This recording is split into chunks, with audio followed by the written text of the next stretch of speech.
look who's here. It's Monday, everybody. Ben and Woods, 97.3 The Fan. Fall back and feel good every single year. Best day, best time of the year when we fall back. I feel so refreshed, rested, and calm. And it's great to be here with you on a Monday morning. Let's get our heads right. And let's have some fun this week, right? I don't know how much of a fun week it's going to be, so we will just do our very best to plow through and have fun because that's what we do here on Ben and Woods. I'm Woodsy. That's Paul Reindl. He's the executive producer. Good morning, Paulie. Hey, how are you? Doing great. Ben Higgins, your friendly neighborhood sports anchor who has turned 49 years of age yesterday. Happy birthday again. Ben, how was your birthday experience? Birthday weekend was nice. I had meals with my kids, my wife, and my mom and brother. So I made the rounds over the weekend and had some good food and enjoyed myself. It was a nice last couple of days. Now, I will say quickly, I disagree with you on the whole. Nope. You're wrong. Your opinion is wrong. I disagree with you on the whole fall back and enjoy I woke up concept. so happy Just yesterday. so happy and refreshed. But I do enjoy the fact that it's 6 a.m. and it's getting a little bit light already outside. That is unquestionably a benefit for people who get up in the morning and it's not pitch dark at 6 a.m. like it was last week at this time. So I will grant you that. I still don't like how early it gets dark in the afternoon. That to me is a huge drawback. I know for you, you think it's an advantage getting dark early and getting your kids to bed early. I think for a lot of us, though, it's very awful when it gets to be like 5:30 and it's already dark outside. Last night, made dinner at a normal time, 5:30. And I got to tell you, before we get started, I know Paulie had a very special dinner last night at one of our favorite restaurants as a show. We've never been there together. We should make that a priority. Absolutely. Rare Society. It's just delicious. And you went to there's only one, right? I think there's one two. I think here. one- I think they have one in L.A. Okay. Well, the one here is in Solana Beach. Yeah. And it's spectacular. It's meat.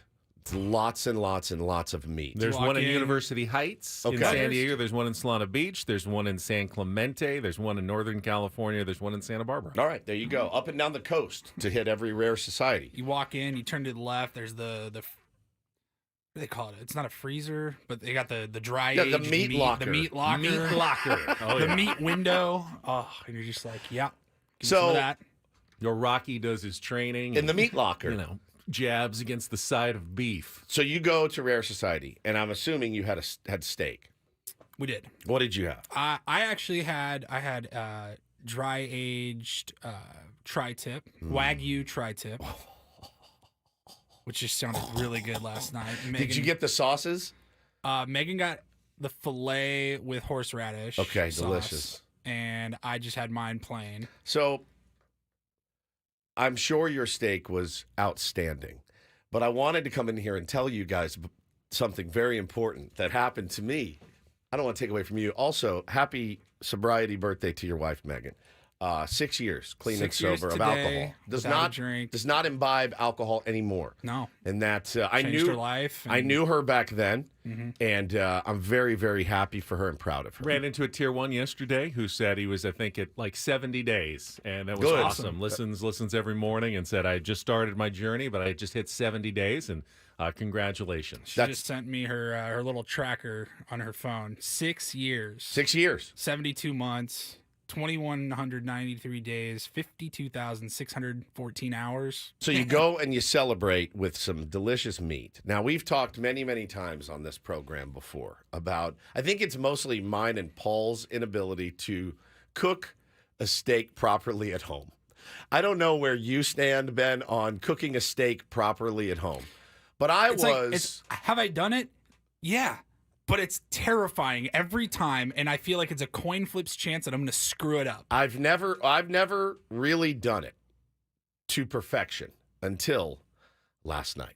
Last night, as I sat down, now I went to the store yesterday. Bo had baseball practice in the morning, so what I do, he's a 9 to 11 practice. So I drop him off at 9, and then I do my shopping for the week, get everything in hand. I had remarked, I'd like some steak. I said, no problem. So I go to the fancy grocery store. I get the fancy steaks, and I got New York strips, And these things were. Now I didn't think this through. I panicked a little bit when I got to the counter. Sir, do you need any help? I do. I'm going to need some steak here. And I said, and I just panicked. And I said, I'll take 2 of those New Yorks. So he picks out for me, Ben, these New York strips, and they were thick. And I mean like 3 inches. They were thick logs of steak. And I went, yeah, no problem. I can do this. I was a wreck about it all day. So finally get home. We have another baseball game. Got our ass kicked in that one. Come home, and I said, I'm going to make these steaks. No one was at home. I pulled up some instructions on the internet. I got the cast iron skillet out, and I followed it to the letter of the law. And we have our new oven from B&B Appliance. Thanks so much, B&B. Thing preheats, takes no time, was ready to go. I put this thing in. Then I finished it in the oven, little butter on top. I pulled it out. I let it sit, which was the key, letting it sit about 10 minutes. And then I sliced it against the grain, and I looked up to the heavens and said, please let me get this one right. Because these steaks cost maybe they're a couple tanks of gas, it felt like. And I sliced against the grain, and I looked over, and I went, oh, my God, I did it. I did it. I did it. And I was like, babe, get in here. I did it. It only took. What does that mean for you? Perfectly pink all the way through? Perfectly pink all the way through. Charred on the outside, like just as perfect of a steak as honestly, it's better than the last 4 steakhouses I went to and got on my own.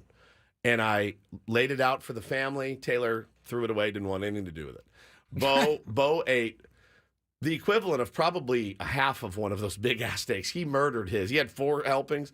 Hannah loved hers. I crushed mine. I was at 49 years old. Never give up. Just keep trying, everybody. I was such a nervous wreck about it, and I finally just did it. I did it, and it came out perfectly, and I was very proud of myself. And I go, you know what my dumbass didn't do is take a picture to send to you guys to be like, I did it. I couldn't even wait to eat it. It was so, so good. But I have butchered. It's either gray and rubbery, or it's perfectly charred on the outside and raw on the inside, like sushi. Like this one was fantastic, and I was just so proud of myself. So this boat hits me last night. He goes, "Hey, can we have steak again tonight?" I'm like, "Oh my, tomorrow." So now I'm like, I got to go buy more steak tonight. Wait, didn't you just tell me you also had steak on Saturday night? Yes, 3 nights in a row. It'll be 3 nights in a row. He wanted to go to Outback. We went to see Deftones. Dia de los Deftones At Petco Park. And so I go, all right, there's an Outback in Claremont. Where did he learn about Outback? Well, we had seen an Outback. We started talking about Outback. We were driving to where do they have the pie? Julian, a couple weeks ago. And we saw an Outback, and I go, oh, we haven't been to Outback in forever. And so we started talking about Outback. He wanted to try Outback. He likes steak. So we went to Outback. It was fine. It was delicious, actually. So, yeah. I guess we just bloomin' onion. We did not get a bloomin' onion. He doesn't like onions, so and I could live without. But it. He got a steak. He got a steak, crushed it, and so now he just wants steak every night. But when I learned how to cook a steak like that, I felt like a dad. I was like, that's how a dad does it. He makes it. He does it right. My dad never screwed up the steaks ever, and I finally did one. The wife was pleased with it, and I was just very happy. I was very happy. It was delectable. It was one of the best steaks I've ever had, and I made it myself. It was great. I'm excited for you. I was excited for myself. That was a true accomplishment. It really was. To nail a steak just right. Because it is just not that easy to do. And again, when you lay that much money out, you're like, I cannot screw this up, man. You Terrified. know, I've done the thing where I've cooked it, really perfect on the outside, it's raw inside. So then what do? You slice it up. You like hand cook each piece to get it, and it just doesn't work. It's not the same. This one was perfect. Well, if you make the slices thinner, they're more tender that way. Can I interest you in a thinner slice? All right. Well, I can tell you right now that our Tier 1 Anthony the Butcher is going to have a very busy day because you have just made all of San Diego crave a little meat with their dinner tonight. It's supposed to be a meatless Monday. Is it? I don't think so in San Diego today a after Woods' meatless Monday. Yeah, people eat vegetarian on Monday. You've never heard that before? Yeah, it's a thing that a lot of people do. Not in this house. No chance. No way. Man, it was great. So I really had a phenomenal weekend. The rain put a little bit of a damper on the concert, literally. But my son at 6 was such a trooper.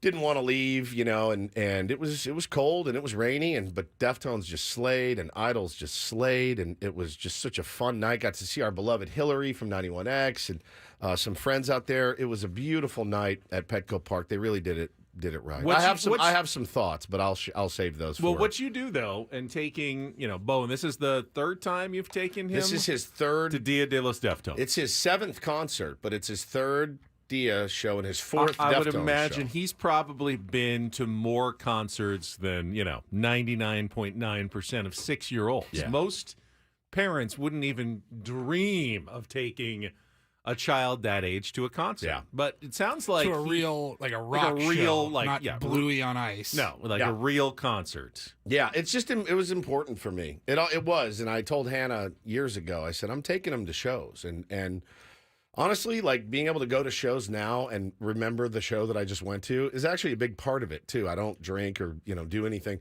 when I'm there, so I get to actually enjoy my favorite bands, because sometimes when I go by myself, I don't remember a lot of what I saw the night before. Been there. And this one, these are just special, and he loves it, man. He's way into it, and we had a great time, man. It was we always do, so that was fun. It was really sweet. The rain did kind of suck. I did not know it was going to be raining. Had no idea. We were unprepared for that. As was a lot of the venue. I mean, it was sloppy, but the show went on and was incredible. They bring it every single time. Yes, Andros, he does question the smell in the air. We're walking around, and he just keeps looking up at me going, ugh, and waving his nose. And I'm like, that's marijuana. And or that's cigarettes. That's the cigarette smell. What are you going to do? It's, is what it is. Big bomber class before busting me head. We're in California, so. But he's well behaved. He is beyond well behaved. Makes it through the show okay. Makes it through, and just loves it, man. We just had a great bonding time, and it was a lot of fun, and we love the music, and they just bring it every single time. So it was a really special weekend, really fun. And your birthday weekend, I want to hear all about it. It really was very tame. I mean, there's not much to tell you. Went to sushi with my boys on Friday. Well, it was busy but nice. So Hannah and I were looking for a place to eat on Friday because we had about an hour where the grandmother was going to watch the kids, and we love Sushi Lounge. Yep. And I go, well, we can't go there. Ben's there with his kids. He's going to think I'm. Oh, we probably didn't get there until long after you would have left. This would have been like 5:30. Oh yeah, you would have been gone. We didn't get there until like 6:45. Oh, okay, So, like normal people, as you say. We could have crossed. Okay, all right. Maybe you were walking out as we were walking in, which would have been fine. But Yeah. there was. Why would you think you couldn't go to the same place I was going? Because don't you think that would be weird because I knew you were going there? If I was like, "Hey, we're here too," I didn't want to encroach or anything. I don't know, just felt weird about it. And then Saturday we went to La Jolla, which the food went to the Whaling Bar, which is in the La Valencia Hotel. So a little fancy Ben coming out and had a really good meal there. The highlight though was La Jolla can be kind of a drag when it comes to parking, and I was just resigned to the fact. All right, we're gonna have to do the hotel valet. Pay the $30 charge or whatever it is. It's fine. So we pull right, I'm pulling in. I see the valet coming up. And just before I pull into the valet, the car in front of the valet that's in a spot backs out. And I go, wait, this is a free spot. I am right in front of the hotel. I'm like in the better spot than the valet. And we're parked here. This is karma. This was a birthday gift like no other. Save on the valet charge and walk right in the front door like 2 steps away. It was great. That was the highlight of your birthday, your free parking spot. You are George Costanza. I mean, straight up. Is there anyone who wouldn't like that? My father got the good parking spot. He didn't leave the house for 2 weeks. That's so true. Now, what did you have? So we had the duck meatballs. Okay. Were really good. We had a gnocchi that we shared that was very nice. And then we had a lamb shawarma, bao bun thing. It was a little interesting, but everything was delicious. Lamb. And gnocchi. Which had a pesto type sauce on it. What about for dessert? Budino. What's budino? It's like a butterscotch pudding. You know me. and the parking spot. Were you marveling about your parking spot throughout I dinner? was. Yeah. Yes, it was amazing. All right. Everyone loves a good parking spot. I mean, even if you're just going to the grocery store and the one right in front, like, pulls True. out the second you get there, it's like one of the greatest, It's a good feeling. like, unexpected good feelings when you get like the perfect parking spot and you didn't have to do any, you didn't have to circle around a million times. You didn't have to pay through the nose for it. It's just right there and it's free. Nate in the chat says, Simple Ben. That's our buddy. That's our Benny. Simple Ben. He's very excited. Well, I'm glad you had a good birthday. We had a great weekend. Paulie, congratulations again to Megan.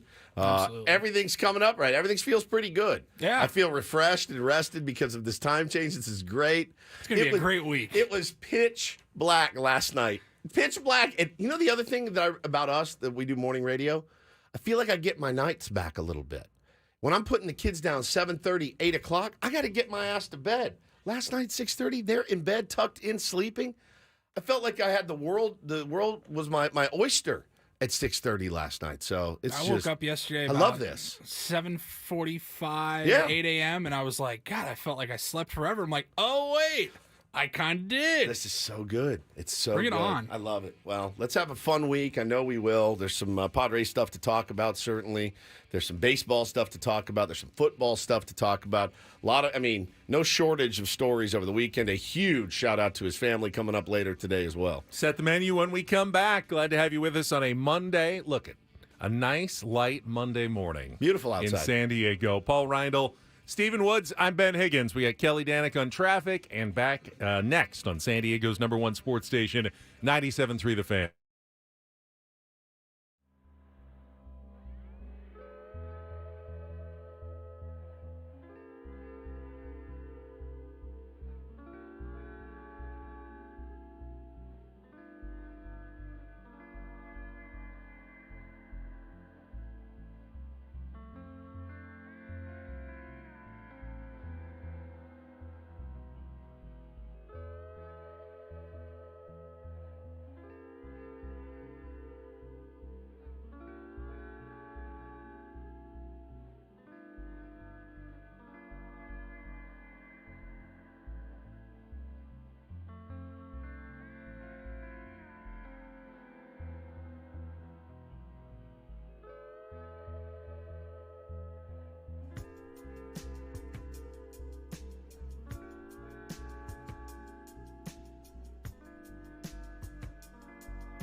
Ha-seong Casino.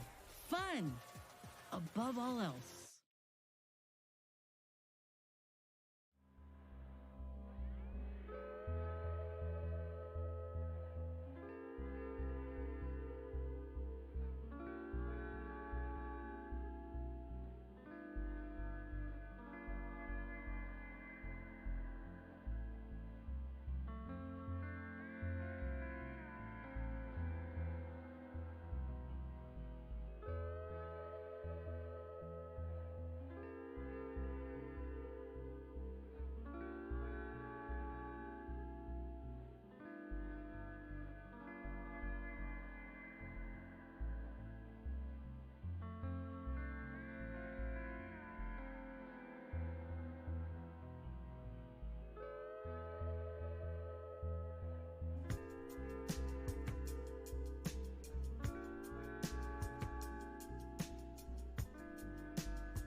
Winner, front line winner, take the door, fade the line. All right, here we go.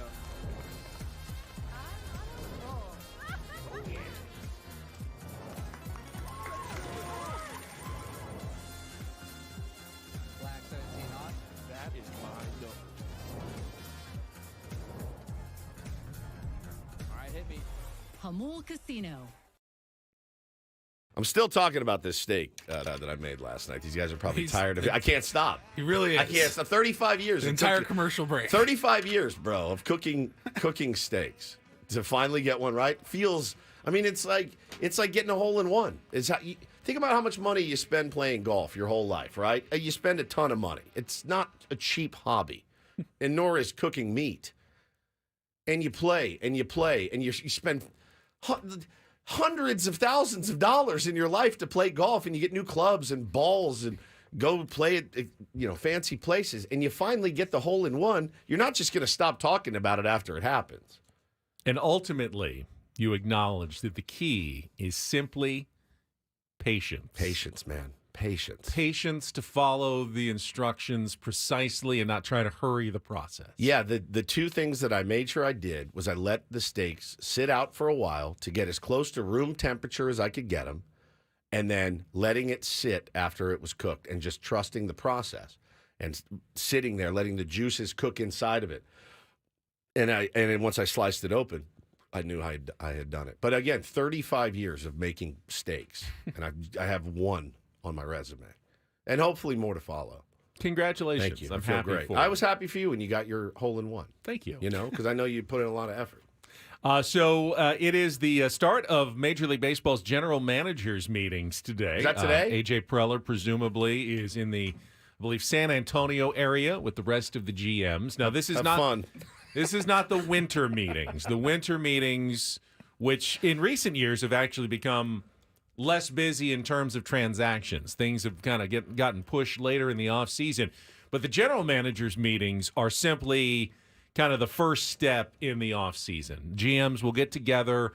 They will discuss kind of the state of the game, things like, rule changes and other issues behind the scenes. Like, okay, how did this work? How did that work for you guys? And, they'll start the discussions there. But there will be agents present, and, there will at least be like the first conversations that take place with potential free agents. Obviously, you can discuss some trades with your fellow GMs. Rarely does anything actually come to fruition. Every once in a while, there's a move at the GM meetings, but it is actually pretty rare that you see anything big drop in the next couple of days. This is simply where the groundwork is laid for the rest of the offseason. Like the winter meetings, there's live broadcasts, MLB Network, everybody's there. Where managers are are there. This year, Those are in Nashville? Dallas. Oh, Dallas. Dallas. Here in Dallas. Here in They're Dallas. I should have gone. Like, there's a lot going on at the winter meetings. yeah, The we say GM that.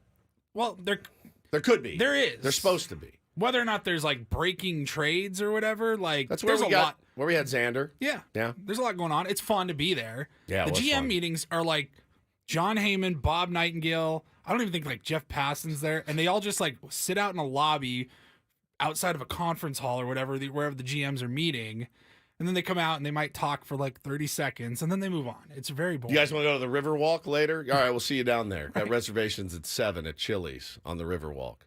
All right. Well, listen. There's already more, and I probably say this every year on this date.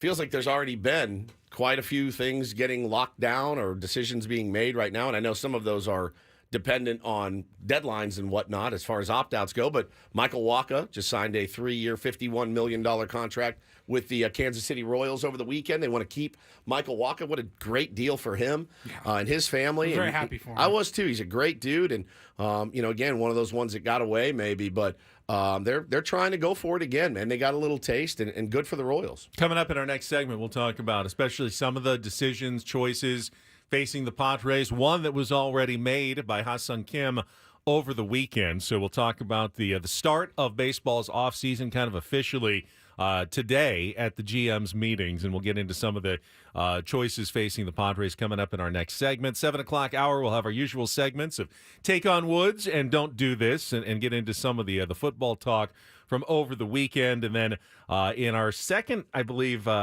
third hour maybe, we have a shout out to his family, as Woods mentioned, kind of a big one in the music world. And if you're not, I don't think if you're not a diehard music fan like me, I don't think I realized how big this guy was in the music world that passed away last night. Massive, man. Massive news.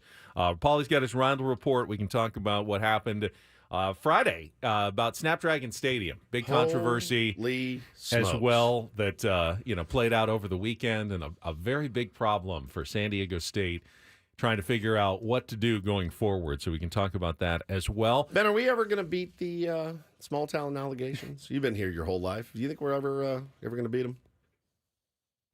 This Do seems we- like something we could have avoided. This is our lot So- in life, isn't it? So here's the thing. Do we want to be – we don't want to be Los Angeles. We No, don't want to be no, New no, no. York. No. We don't want to be the big city. But when Could you we don't be Detroit? I don't could think we we want to be be- Detroit either. Don't we? Don't we? We don't want to look like Detroit per se, but wouldn't we also like to be a real city at some point and just get things right? We're never beating them. I just I don't fear. know that your supposition that other big cities get things Hell, can right we be is Phoenix necessarily by the true. beach? Can we be Phoenix by the beach, Paulie says. Is that asking too much? We're never beating them, man. We made fun of the Dodgers for Mickey Mouse alligator. We are all wearing Mickey Mouse ears right now. Right now. It's a terrible look for our city. Again. I want to talk also about the general managers meetings today. And does A.J. Preller walk in today to people pointing and giggling about the story that came out over the weekend? like you to explain that story to me, Ben, like you're 19 and I'm 14. And if you haven't heard that story, we'll break it down for you. Who is Cesar Altagracia? What are we doing here, And buddy? what is that story about? So, yeah, we've got some news to discuss from the weekend. We will jump right into the start of the baseball offseason and more. When we come back, don't go away. It's Ben Woods on San Diego's #1 sports station, 97.3 The Fan.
So what are the first big decisions facing the Padres this offseason? In fact, there are decisions that have to be made by tonight by AJ Preller. Get your Twitter account back.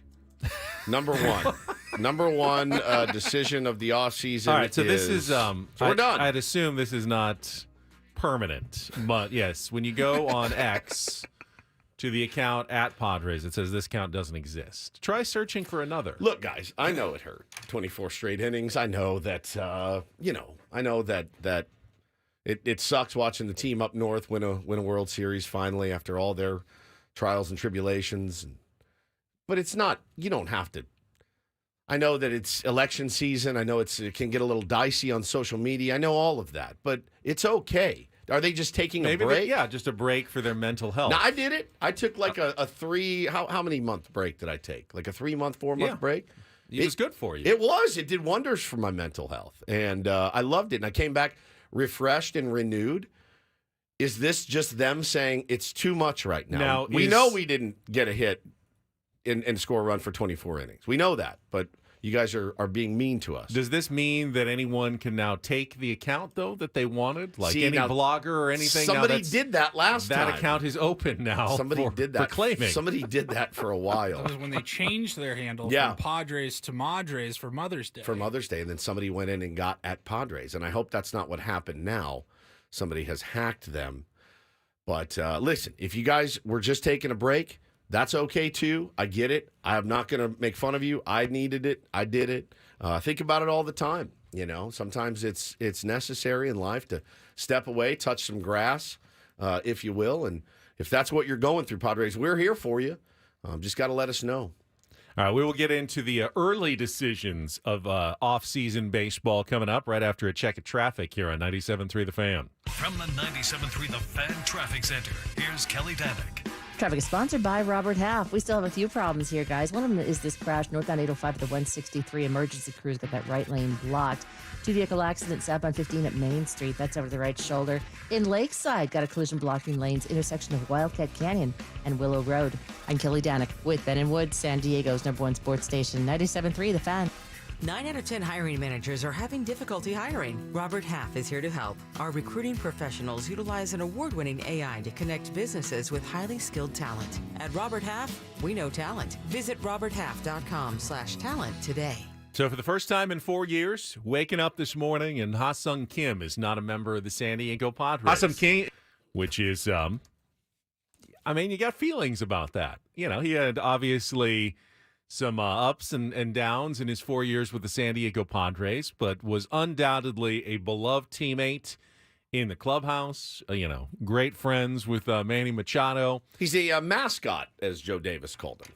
But more than that, he was also a top-producing shortstop at a premium position that won Gold Glove awards and actually had a couple of really pretty good offensive seasons. I mean, you know, whether or not he comes back to the San Diego Padres, and I don't think the door is completely closed to a return at this point to Ha-seong Kim. At this moment right now, after he opted out of his mutual option this weekend, Ha-seong Kim is no longer a member of the San Diego Padres. He is he's a free agent. He's out there. He's made his new dating profile. He's on Hinge, and he's waiting for a general manager around the league to look at his profile and say, well, he is this handsome guy, and we want him to anchor shortstop for our team for the next 5 to 6 to 7 years. He's not just on Hinge. He's on Tinder. He's on OkCupid. Yeah. Maybe Christian Mingle. You know, he's on all of them. You got to strike while the iron's hot. Yeah. He's a good bat, elite, great glove at a premier position. It's just tough, man, because going into that essentially walk year last year, we all expected big things from Ha-seong Kim pretty early in the season. Just didn't seem to ever really be able to figure it out. Didn't have a horrible year by any stretch. Not horrible, but, defensive miscues early. Switched up his glove and was kind of back to normal. Then got really, really injured and couldn't make it back for the playoffs. I do, you wonder what kind of impact he would have had then, but coulda, shoulda, woulda. I liked Ha-seong Kim a lot. I loved the way he played the game. I loved how hard he always played. In fact, I would yell at him sometimes for playing the game too hard. You don't always have to be Pete Rose, diving headlong into bags, and you got to keep a little in reserve. And but I really enjoyed the way he played the game with his hair on fire every single time. Will I miss him if he goes? Yeah, of course. I hope he lands on his feet and makes a lot of money and is very successful, just not against us. But I really enjoyed the Ha-seong Kim experience here. The labrum surgery does add a wrinkle of uncertainty to his offseason, and I think actually increases the possibility of returning to the Padres on a short-term deal. If he's not finding the offers to his liking, he could always sign a one-year deal and hit free agency again next year when presumably he would be healthy and get, better offers on the open market. 2 years with an opt-out. Yeah, the Padres could be in the market for that. I think ultimately, though, my prediction is that Ha-seong Kim will not return to the San Diego Padres because there will be at least one or two teams that are going out there going, we don't really have an everyday shortstop. We don't really have a prospect coming up. It's a position that a lot of teams find themselves looking for someone that can provide some stability. And I think they'll look at Ha-seong Kim and go, yeah, I wish he was healthy right now. And, I have a little hesitation about what that recovery is going to be. But ultimately, I can offer him a 4-year deal and feel pretty confident I'm going to get a decent player who's going to make me not have to worry about shortstop for a couple of years. And I think there are a lot of GMs that's appealing enough that they will spend some money on Ha-seong Kim, knowing I can set aside shortstop with Ha-seong Kim and worry about the rest of my roster for the next 3 years. 4 years, 3.5 if you take into account the injury. Like, that's a significant sample size. You've seen what he can provide. You've seen how he's trending. He got better every year, minus this last year, I think. You look at a team like the Braves, where they are looking at their, in Fangraphs, the shortstop position, and they've got them all ranked and by teams and what the depth looks like. And you look at the Braves with Orlando Arcia, and immediately Ha-seong Kim is a massive upgrade with the glove and with the bat. So they're ranked 28th out of 30 teams, Ben, and they are a team that wants to be back in it. They want to be competing next year. So I think the Braves probably going to be making some calls. The Los Angeles Dodgers are another one. I know they just re-upped Miggy Rojas for, I think, another year or two. They picked up an option for him. But if you can have Ha-seong Kim over Miggy Rojas, you take it. The Giants ranked 22nd in all of baseball with shortstop. They have Tyler Fitzgerald. He's a young player. But other than that, man, he is an immediate upgrade. He knows Jung Ho Lee. He knows Bob Melvin. There's teams out there that could really, really use one, man, that could really, really use a shortstop. The Cleveland Guardians are a team. They've got Brian Rocchio, but, I mean, he's a 240 hitter. Pretty good with the glove, actually, but there's teams, I'm saying, at the bottom tier of baseball that could look at him and go, oh, yeah. And the other thing, too, doesn't necessarily need to play shortstop. Can also play second base for you as well. So if it's flexibility that you're looking for, you shepherd him through the injury, and then he's yours, So I think he's going to be on the move as well. The Braves and the Giants are the two teams I'd look at the most. Someone's going to say, yeah, we'll give you what we would have given you had you been healthy, and that'll be the difference maker. And ultimately, I think he's going to sign that long-term deal that he's looking for. There was one other contract option decision made over the weekend. Yeah. On a smaller scale, but Wandy Peralta did opt in to the next year of his series of options. He gets an option every single year, and we'll be back at, I believe, $4.25 million next year. Whew.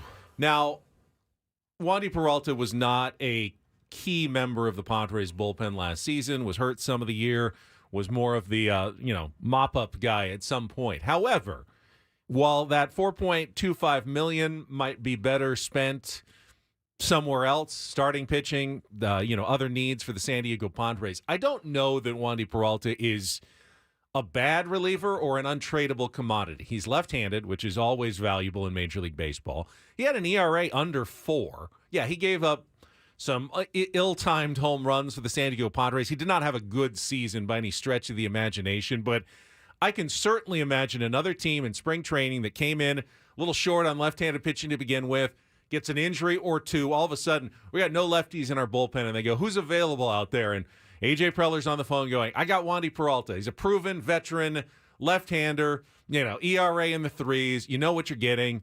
Good teammate, whatever. And you're not going to have to, send a top prospect. You just have to basically eat a $4 million salary. I wouldn't be shocked if before spring training or during spring training, the Padres found a new home for Wandy Peralta, even though he's currently a member of the San Diego Padres right now. Yeah, I mean, his ERA jumped a full run since coming over here. But you see that with relievers. They go up and down. I mean, I can talk myself into Wandy Peralta if I'm another GM and I'm desperate for a left-hander. Of course. And I don't even think desperate's the right word, right? I think in need of another left-hander to bolster your bullpen. And, he's back. It's a lot of money for him, but he's going to be a part of the team until he's not. I don't know that they're actively looking to move him, but I can promise you this. If somebody calls about Wandy Peralta, Benny, A.J. Preller is going to listen about Wandy Peralta because you have to do this every single year with him. He's going to get a raise every single year if he opts out, and if he doesn't have a good season, he's going to opt in. If he has a great season, he's going to opt out. So maybe you roll the dice and see if he can have a great season. The decisions that have to be made by the end of today have to do with the qualifying offers for free agents. Just to explain kind of what that is, if you are a free agent, if your team has the option of offering you a 1-year qualifying offer, and there's really no choices to it. This year it's just over $21 million. It goes up every single year. And if you offer a free agent a qualifying offer and they turn it down, you're then eligible to get draft pick compensation from the team where they sign in free agency in the offseason. For the Padres, there's really only 2 players that are even in the discussion for a qualifying offer. One would be Ha-seong Kim. The other would be Jurickson Profar. If you've been traded during the year, you're not eligible for a qualifying offer, so Tanner Scott can't get a qualifying offer. If you've ever gotten one before, you can't get another one. But both of those guys are eligible to get a qualifying offer. However, I think there's a couple of factors working against the Padres even offering those. If the Padres offered Ha-seong Kim $21 million, that is a huge raise for a player who is going to be injured for at least some, if not half of that $21 million season. You probably can't really risk him then saying yes, because then he hits free agency again. Probably a win for Ha-seong Kim if he does that, and it ties up a lot of payroll on a player that you have other needs this year as opposed to paying $21 million for Ha-seong Kim. So that would be a no for me. Oh yeah, I think it's a clear, obvious no. But the other part that I don't think you're forgetting, but we can't go through this again with we extend a qualifying offer to Ha-seong Kim. He accepts the qualifying offer. He's coming back. We'll see him in June. Hey, Xander, are you cool to play short till June and then move back to second? Are we doing this again? Like, the Xander contract can be multiple things, right? It can be a mistake. Like, you didn't really need it at the time. You did it. You're pot committed. You got 9 more years of this. Xander needs to be a better San Diego Padre. He needs to put up better numbers than he's put up. But also, we have to make a decision on what Xander Bogaerts is going to be for the San Diego Padres. And to his credit, he has jumped around and hopped around and all of that. I think he'd probably like to go into one season knowing, okay, this is my position. This is what I'm going to do. We don't need any more of this every single spring training with, am I a shortstop? Am I a second baseman? Am I a designated hitter? Are you eventually going to move me to first? I don't want to go to first. You know what I mean? Like, that's that other issue that we had to deal with this year. We had to deal with it last year. So if Xander's going to be the shortstop moving forward until Leo's ready, then just make him the shortstop. Now, Jurickson Profar is an interesting case. I actually was reading, I think it was MLB.com's Mark Feinsand, and he was doing predictions on qualifying offers. Have the top-tier guys definitely getting a qualifying offer. They're definitely turning it down because they're going to make way more, so it's an easy choice for both sides. He actually predicted that the Padres would offer Jurickson Profar the qualifying offer, and he also predicted that Jurickson would take it and come back for 1 year at $21 million. Now, that would be a $20 million raise on what Jurickson made last year. There's no one in the world who wouldn't love a $20 million raise from what they were making the year before. However, it also Jurickson would be bypassing the free agency opportunity that he's got right now to, get maybe multiple years on a contract and a deal, probably maybe the last big deal.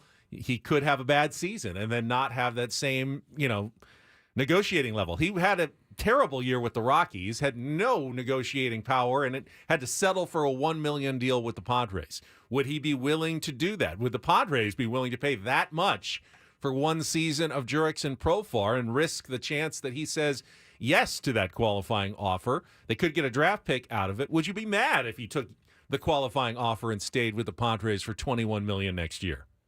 I'm a fan of one-year deals for guys like Jurickson Profar. I am, but that's a lot of scratch. That's a lot of scratch. But I am a fan, and I think you've pinned yourself into a corner with so many long-term deals. At some point, man, I don't know. Like, you have to make the smart business decision, and you're gambling on Profar's gambling as well. If I go to Philly, am I going to be the Jurickson Profar that I am in San Diego? There's got to be a way to meet in the middle. There has to be a way to meet in the middle. But I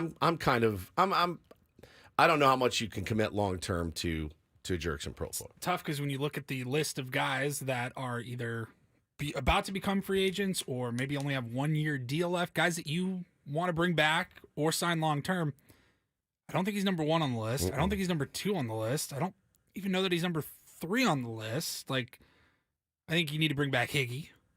I think you need to talk about a Michael King extension. Yes. Maybe even a Dylan Cease extension. Luis Arraez. Merrill? you know what I mean? Like, Merrill's down the road. There's no rush to get Merrill done. No, but we know how things work. Yeah. So I did see someone in baseball at least thinks that Jurickson could be getting and taking a qualifying offer. I still think pretty unlikely. But we'll know by the end of today whether the Padres extend any qualifying offers or any other team does, as those decisions must happen by tonight. So busy Beaver and the that's offseason first as usual. up here in this offseason as the general managers meetings get underway in Texas. We'll have more on Major League Baseball. Play a little Take on Woods when we come back. Got a new prize this week here on 97.3 The Fan.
Has some breaking NFL news. A little Adam Schefter bomb this morning involving the New Orleans Saints, who have fired head coach Dennis Allen this morning, making the change after a rough 23-22 loss to the Carolina Panthers yesterday. Obviously, the Saints have been dealing with injuries.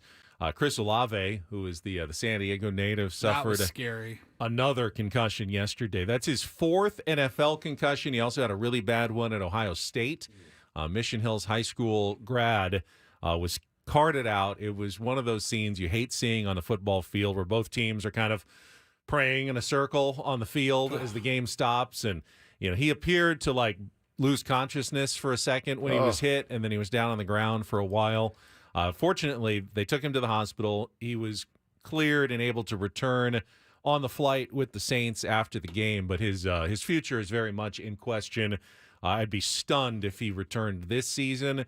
He'll have to decide whether it's worth it to try and go back out into the field at all and risk a sixth concussion and whatever, permanent damage he's already done. 5 concussions is a lot for Chris Olave. But, the Saints, I don't think anyone expected a ton from them this year. But I didn't expect to be talking them at 7 o'clock in the morning on a Monday. I'll tell you that. They fired their head coach. It's breaking news. Who's the interim? Did they say? I haven't seen an interim coach. Dennis Allen is out. They did lose that game yesterday. I saw a stat that was kind of crazy. They dominated in yardage. They won the turnover battle. All the stats went in their favor. Anytime a team has done that, they were 250-0 until yesterday when the Saints found a way to lose to the Carolina Panthers. That's so gnarly. When the coach finds a way to lose an unlosable game, I guess that's a ticket to a pink slip in the National Football League. That's tough. Tough business. Best game yesterday, I thought, was the Rams and the Seahawks. It was a great game. I saw that. It was a really good game. There was finally one I could watch. It was bad at times. Yeah. Anytime you throw a 103-yard interception return, as Geno Smith and the Seahawks did, Cameron Kinshin returned at 103 yards. That's a pretty big game changer. When you think you're about to score 7, and it's actually the other team that scores 7, and you lose in overtime and a 14-point swing, the Rams stole one in Seattle last night, 26-20 in overtime. And that division is crazy. So the Arizona Cardinals now lead at 5-4. Shocking. The Rams and 49ers are 4-4, and the Seahawks are now 4-5. So you throw a blanket on all 4 of those teams halfway through the NFL season. You think that the 49ers will at some point get healthy and kind of start to pull away, but they've been anything but impressive for the first 8 games of the season. Yeah, I think heading into the weekend, maybe on Thursday in our NFL threesome segment, we said not a lot of great games this week. And sometimes the bad matchups they may not be exciting to preview or bet on or anything like that. But man, I had Red Zone going, and that witching hour from 12:30 to 1 o'clock or whatever was unbelievable, because those games, even if they're 2 bad teams, they're usually going to be close. You see with the Patriots play that they pulled off, Drake May had this insane prayer. Zeros on the clock. Yeah, zeros. Force overtime in that game. And I'm watching all these games come to an end. It was a pretty entertaining day. And they still lost anyway to the Tennessee Titans in overtime, 20-17. My beloved Lions win and cover. As well yesterday. So the Lions are not only 7-1, but by DVOA, which is like the NFL team metric, kind of like WAR for the team, they are the 5th best team of all time through 8 games. Compared to teams like the 99 Rams, all-time great teams statistically compare about the same to this Detroit Lions team. And they're kind of flying a little bit under the radar, but any team that's been as good as the Lions has been through 8 games, tons of them have gone on to win Super Bowls. In some ways, even though the Chiefs are undefeated, the Lions truly have been the class of the NFL so far this season. And that was an impressive win going into Lambeau Field, taking care of business. They are in really, really good shape in the NFC this year. Dan Campbell is on a Super Bowl track. Obviously, there's a lot of things that can derail it, injuries. Dan Campbell. Decisions late in a playoff game. His own worst enemy, but I love him. It's 4th and 27 from our own 1. We're going to go. We're going for it. I liked what we saw there. I liked the package that we had, and just thought, hey, we're trying to win this game, not lose it. All right, Dan. And you love him for it, but... Yeah, but it also makes you sick. Since we're talking football, we're all friends here, right? Can I just say something safely? I found myself rooting for the Washington Commanders, which I never thought I would utter those words ever. Paulie, I think there's people in Washington that thought they would never utter those words again. I think I'm trying to remember exactly what I heard when their game came to an end. They beat the Giants. They went to 7-2, and I think they said it was the first time since like 1996 or something like that team had been off to that good of a start.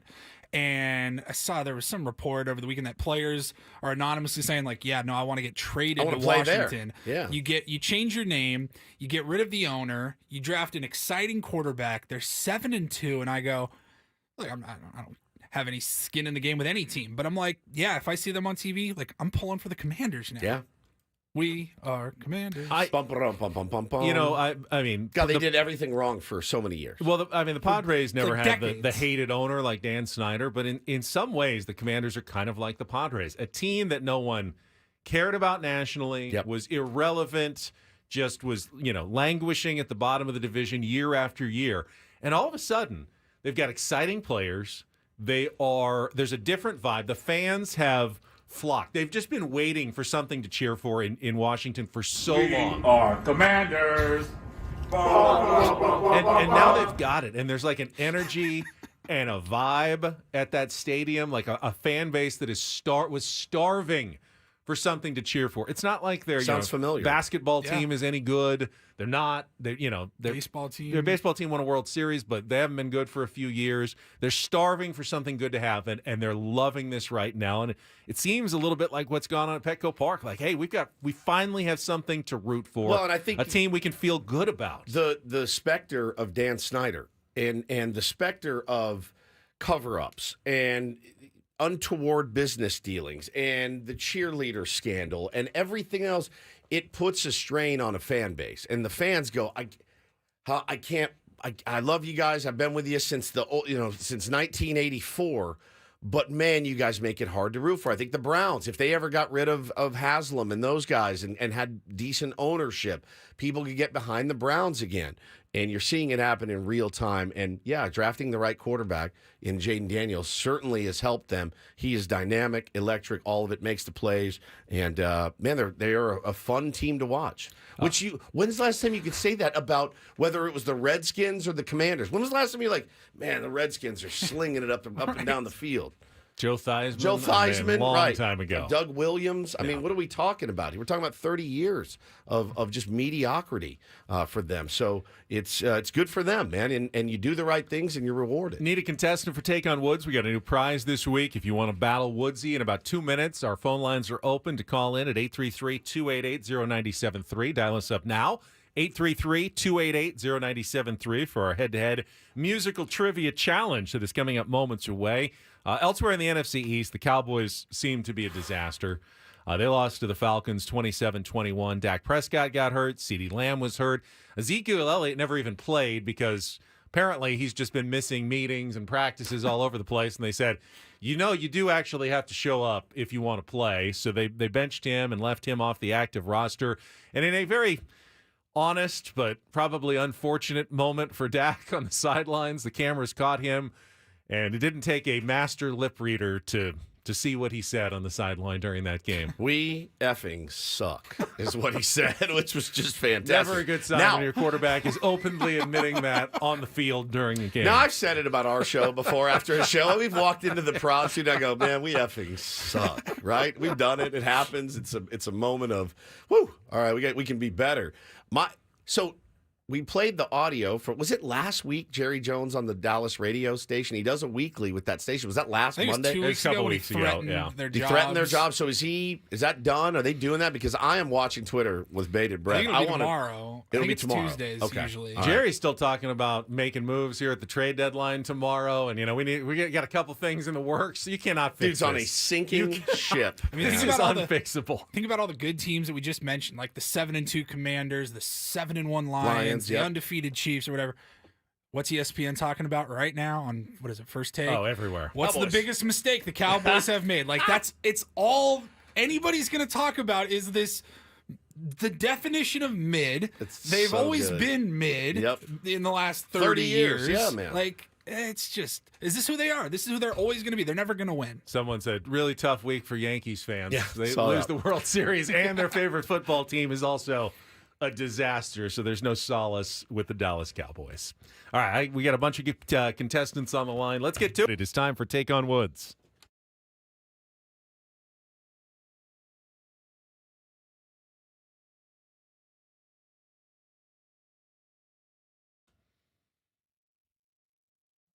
All right, let's go with Todd. Called in, answered the challenge to take on Woods this morning. Hello, Todd. How are you? Buenos dias. Buenos dias, senor. If you can beat or tie Woods, you can win a pair of tickets today automatically to see comedian Tom Segura live at Pechanga Arena this Friday night. How about that? An instant prize for Take on Woods, which is brought to you by Valvoline Instant Oil Change. It only takes 15 minutes. You don't have to get out of your car. For directions and discounts, go to SoCalOilChange.com.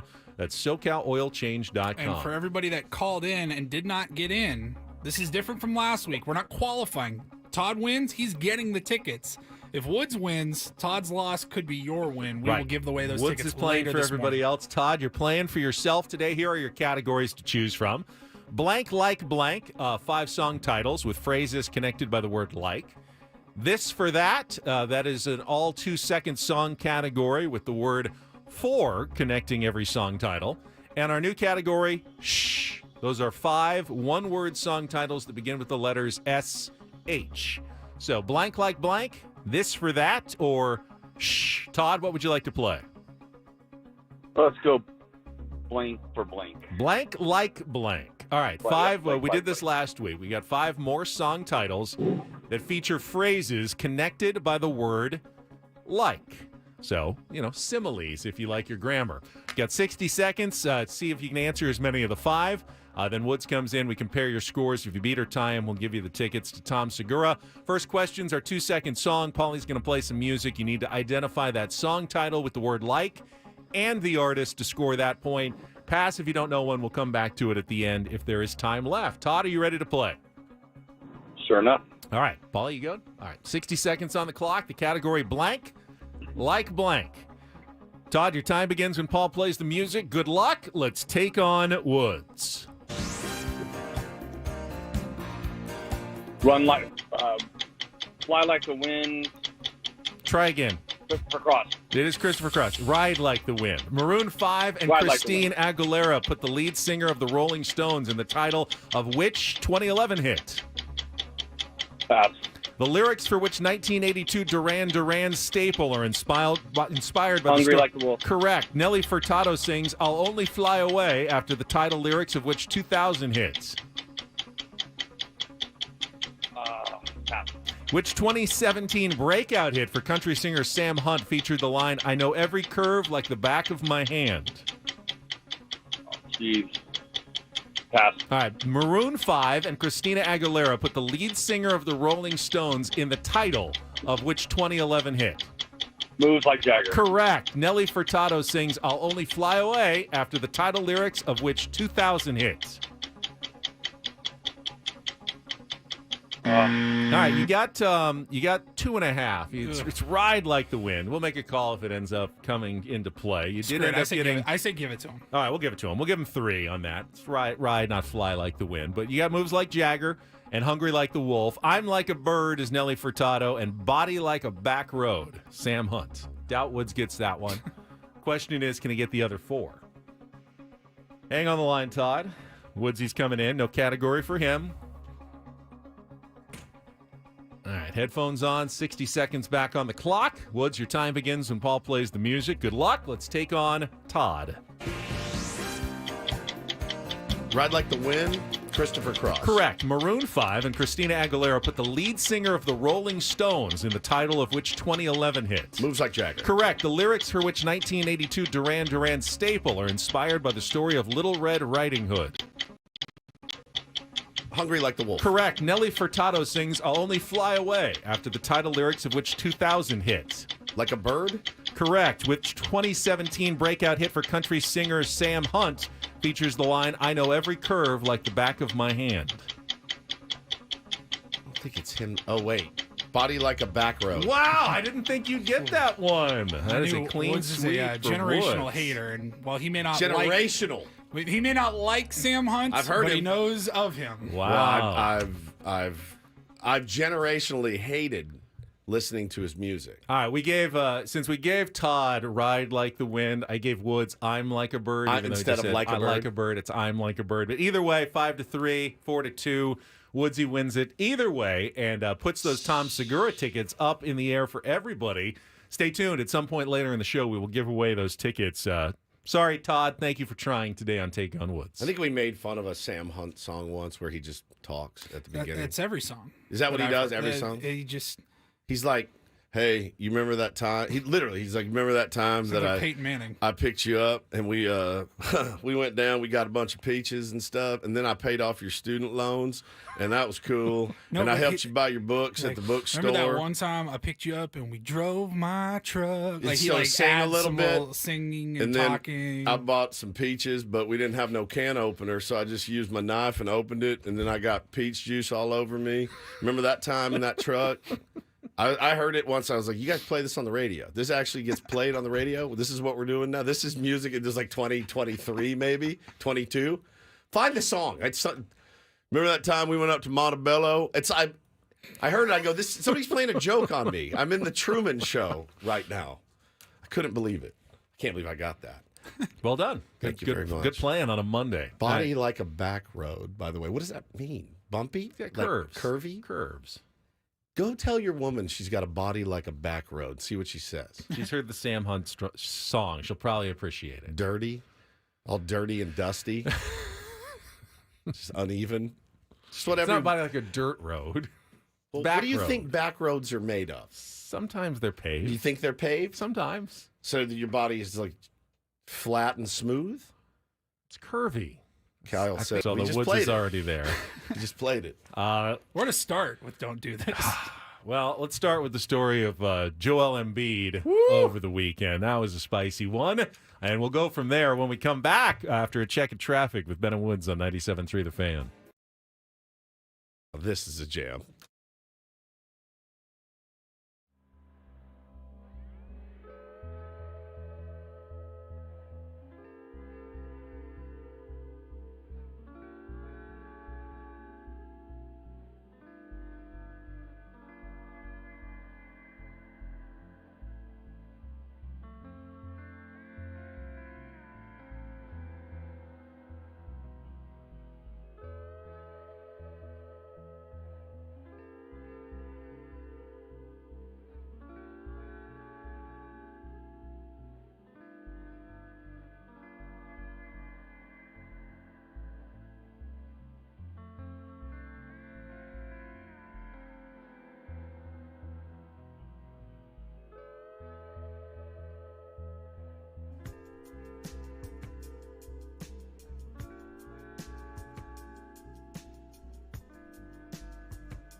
the line. All right, here we go.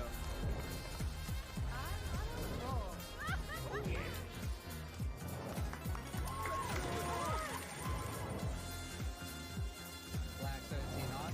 That is my number. All right, hit me. Hamul Casino. Fun above all else.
Winner, one line winner, take the job, pay the line. All right, here we go. All right, well, let's Don't Do This started today with a story Paul said is actually a bit multifaceted. It's not simply Joel Embiid is entirely in the wrong here, although it's hard to defend his actions from over the weekend. The Philadelphia 76ers star, who is yet to play in a game this season, whether it be due to injury or perhaps early load management on the season. That's kind of been a controversy that the NBA has investigating, was involved in an altercation with a Philadelphia columnist in the locker room after the 76ers lost to the Memphis Grizzlies on Saturday night, shouting at him during an exchange of words and eventually shoving him. The NBA obviously is looking into what happened, but apparently Embiid took issue with a recent column by Marcus Hayes of the Philadelphia Inquirer, where Hayes mentioned Embiid's son and late brother while questioning Embiid's professionalism and effort to stay in shape. Basically, the gist of the column was hey, you named your son after your brother who had died and vowed to basically, play in honor of this guy, and you won't even take the court. It's pretty low. It seems like a low blow. I do acknowledge that it seems like a low blow. It's hard to ever justify. I mean, if you're an NBA star and in the spotlight like that, the only thing you can really do is just ignore it and not give it any oxygen. Actually, physically confronting the columnist that you don't like is the worst thing you can do in this situation. Yeah, and this is a kind of a follow-up to the day before Joel Embiid was doing a press conference. I saw this Friday, and they were talking to him about his, the fact that he's not playing. And he basically said, look, I've done too much for this effing city. And I heard him kind of list off everything he's been through since he's been with the Sixers. He's like, I played with a fractured orbital bone. I could have lost my vision. I've worn a face mask twice. Right. I broke my hand. I broke my fingers. Yeah. I broke my hand. I'm out there trying to play. I don't know, man. I think calling into question, if you're that reporter, dredging that up, I thought you were dedicating this to your late brother and son. Are you not doing that anymore? And if the man is hurt, he's hurt. He was the MVP last year. Right. if you're hurt, you're hurt. Wouldn't you go if you could go, if they would let you go? According to other reporters in the locker room. It's just a tough situation. Embiid said to Hayes, the next time you bring up my dead brother and my son again, you're going to see what I'm going to do to you, and I'm going to have to live with the consequences. And he actually, the reporter offered an apology. Embiid didn't want it. He said that's not the bleeping first time. And then apparently one of the security guards asked the other reporters not to report on what had just happened. That's never going to work. That's not going to work. I was surprised. I didn't see any video of this. Everyone's got their phones rolling. That's true. In the locker rooms when they're talking to players. I was shocked that we didn't actually see what happened. And then Embiid said after the security guard asked them not to report it, he says, they can do whatever they want. I don't give an S.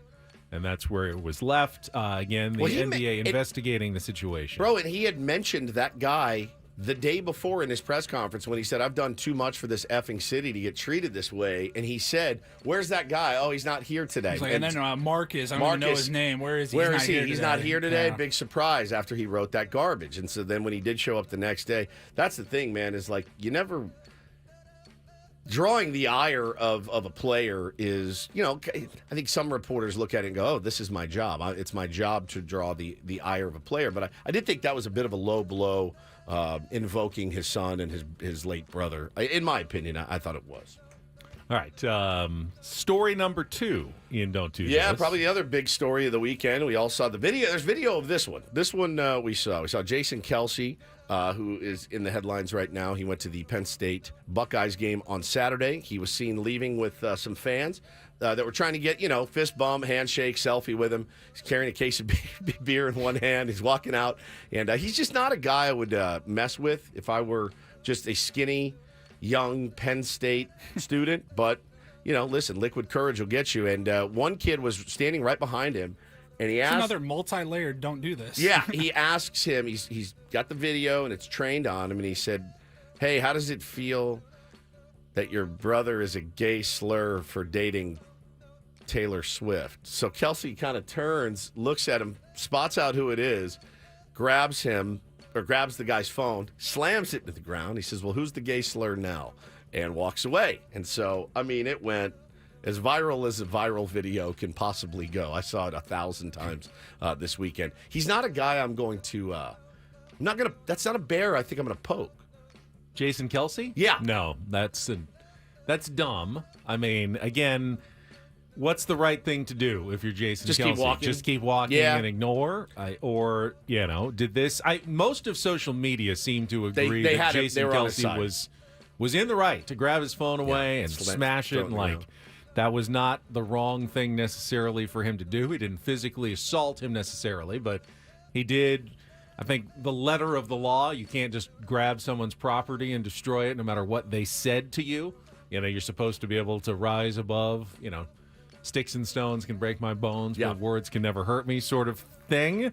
At the same time, it's hard to fault Jason Kelce for his reaction. Yeah, for sure. He is not a guy I mess with. No. Finally, a little do this. Maybe just for me. Mega doo-doo. Not as much for Woods today, but welcome back, college basketball. I'm excited. Season Aztecs start this officially week, buddy. begins today. A lot of games today. Top 25 games all over the place. One matchup between two top 25 teams tonight at 8:30. Number 8 Baylor against number 6 Gonzaga on ESPN2 to open the season. But you got Duke in action for the first time tonight with their new freshman star. Is it Cooper Flagg that is supposed to? Oh, no, wait. Cooper Flagg, who is supposed to be a one-and-done number 1 draft pick next year. Going to be an absolute stud. Who do they play? They play Maine. So it's going to be a rout. Now, the interesting thing about Maine is that Cooper's brother, Ace Flagg, his twin brother, just committed to Maine this weekend. So he's not there yet. He took an extra year, I guess. Cooper kind of jumped early to get to Duke and get but they're twins. Nice. I don't think they're identical twins. I think they're fraternal twins. Who is Dad more proud of? I mean, Cooper's going to be the number 1 pick in the NBA draft, almost certainly. Ace Flagg is going to Maine, but I think he got a scholarship at least, which is very good for Ace. Yeah. So Ace is a great name. Now, we almost named Taylor Ace. We were this close, and I'm the one that put the kibosh on it. Bo and Ace. Bo and Ace would have been great. Isn't that great? Ace Rothstein from Casino. Ace is high. Ace Woods. Ace Woods. That was that's why I nixed it. The S and S. That's why I did it. It was going to be Ace Woods. Didn't sound right. So I said, let's go with Taylor. He's a Taylor. He's a Taylor. 100%. And that's Don't and Do This for a Monday. That was Don't Do This with Ben and Woods on 97.3 The Fan. Jay in the chat says, Bo and Luke Woods. You could have been the Dukes of Hazzard. The Woods of Hazard. Those dudes. It's unbelievable. Woods of Hazard. All right, you have asked me to jump in with some Ben-splaining. Yeah.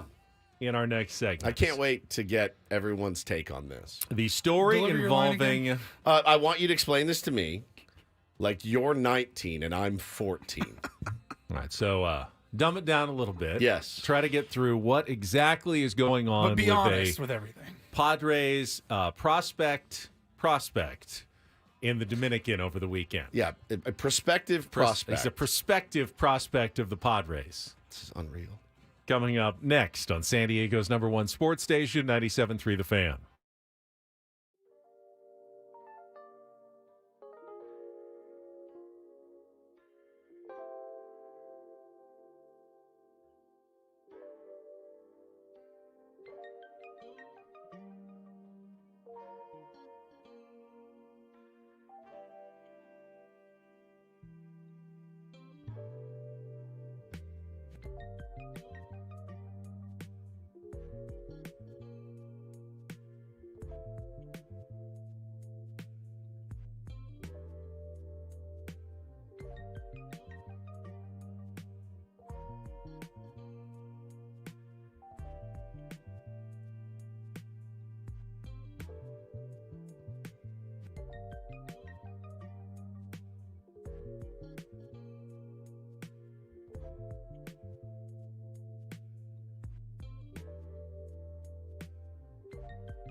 Big headlines this weekend involving the Padres under at least at ESPN.com, who broke the story. MLB finds prospect linked to Padres falsified age. Oh, boy. And when you look at that, I think the initial reaction is what did the Padres do wrong? What here? did we do? I get that. I understand that. Like everybody, you got the notification or you saw the headline before you even clicked it. Your gut dropped. You threw your arms up. You're like, here we go again, right? But I think before we jump into this, and I'm going to try to explain it to you like you're 14, Woods, and I'm you're 19. The Padres are not accused of doing anything wrong or improper. So we're the victims here. Apparently so.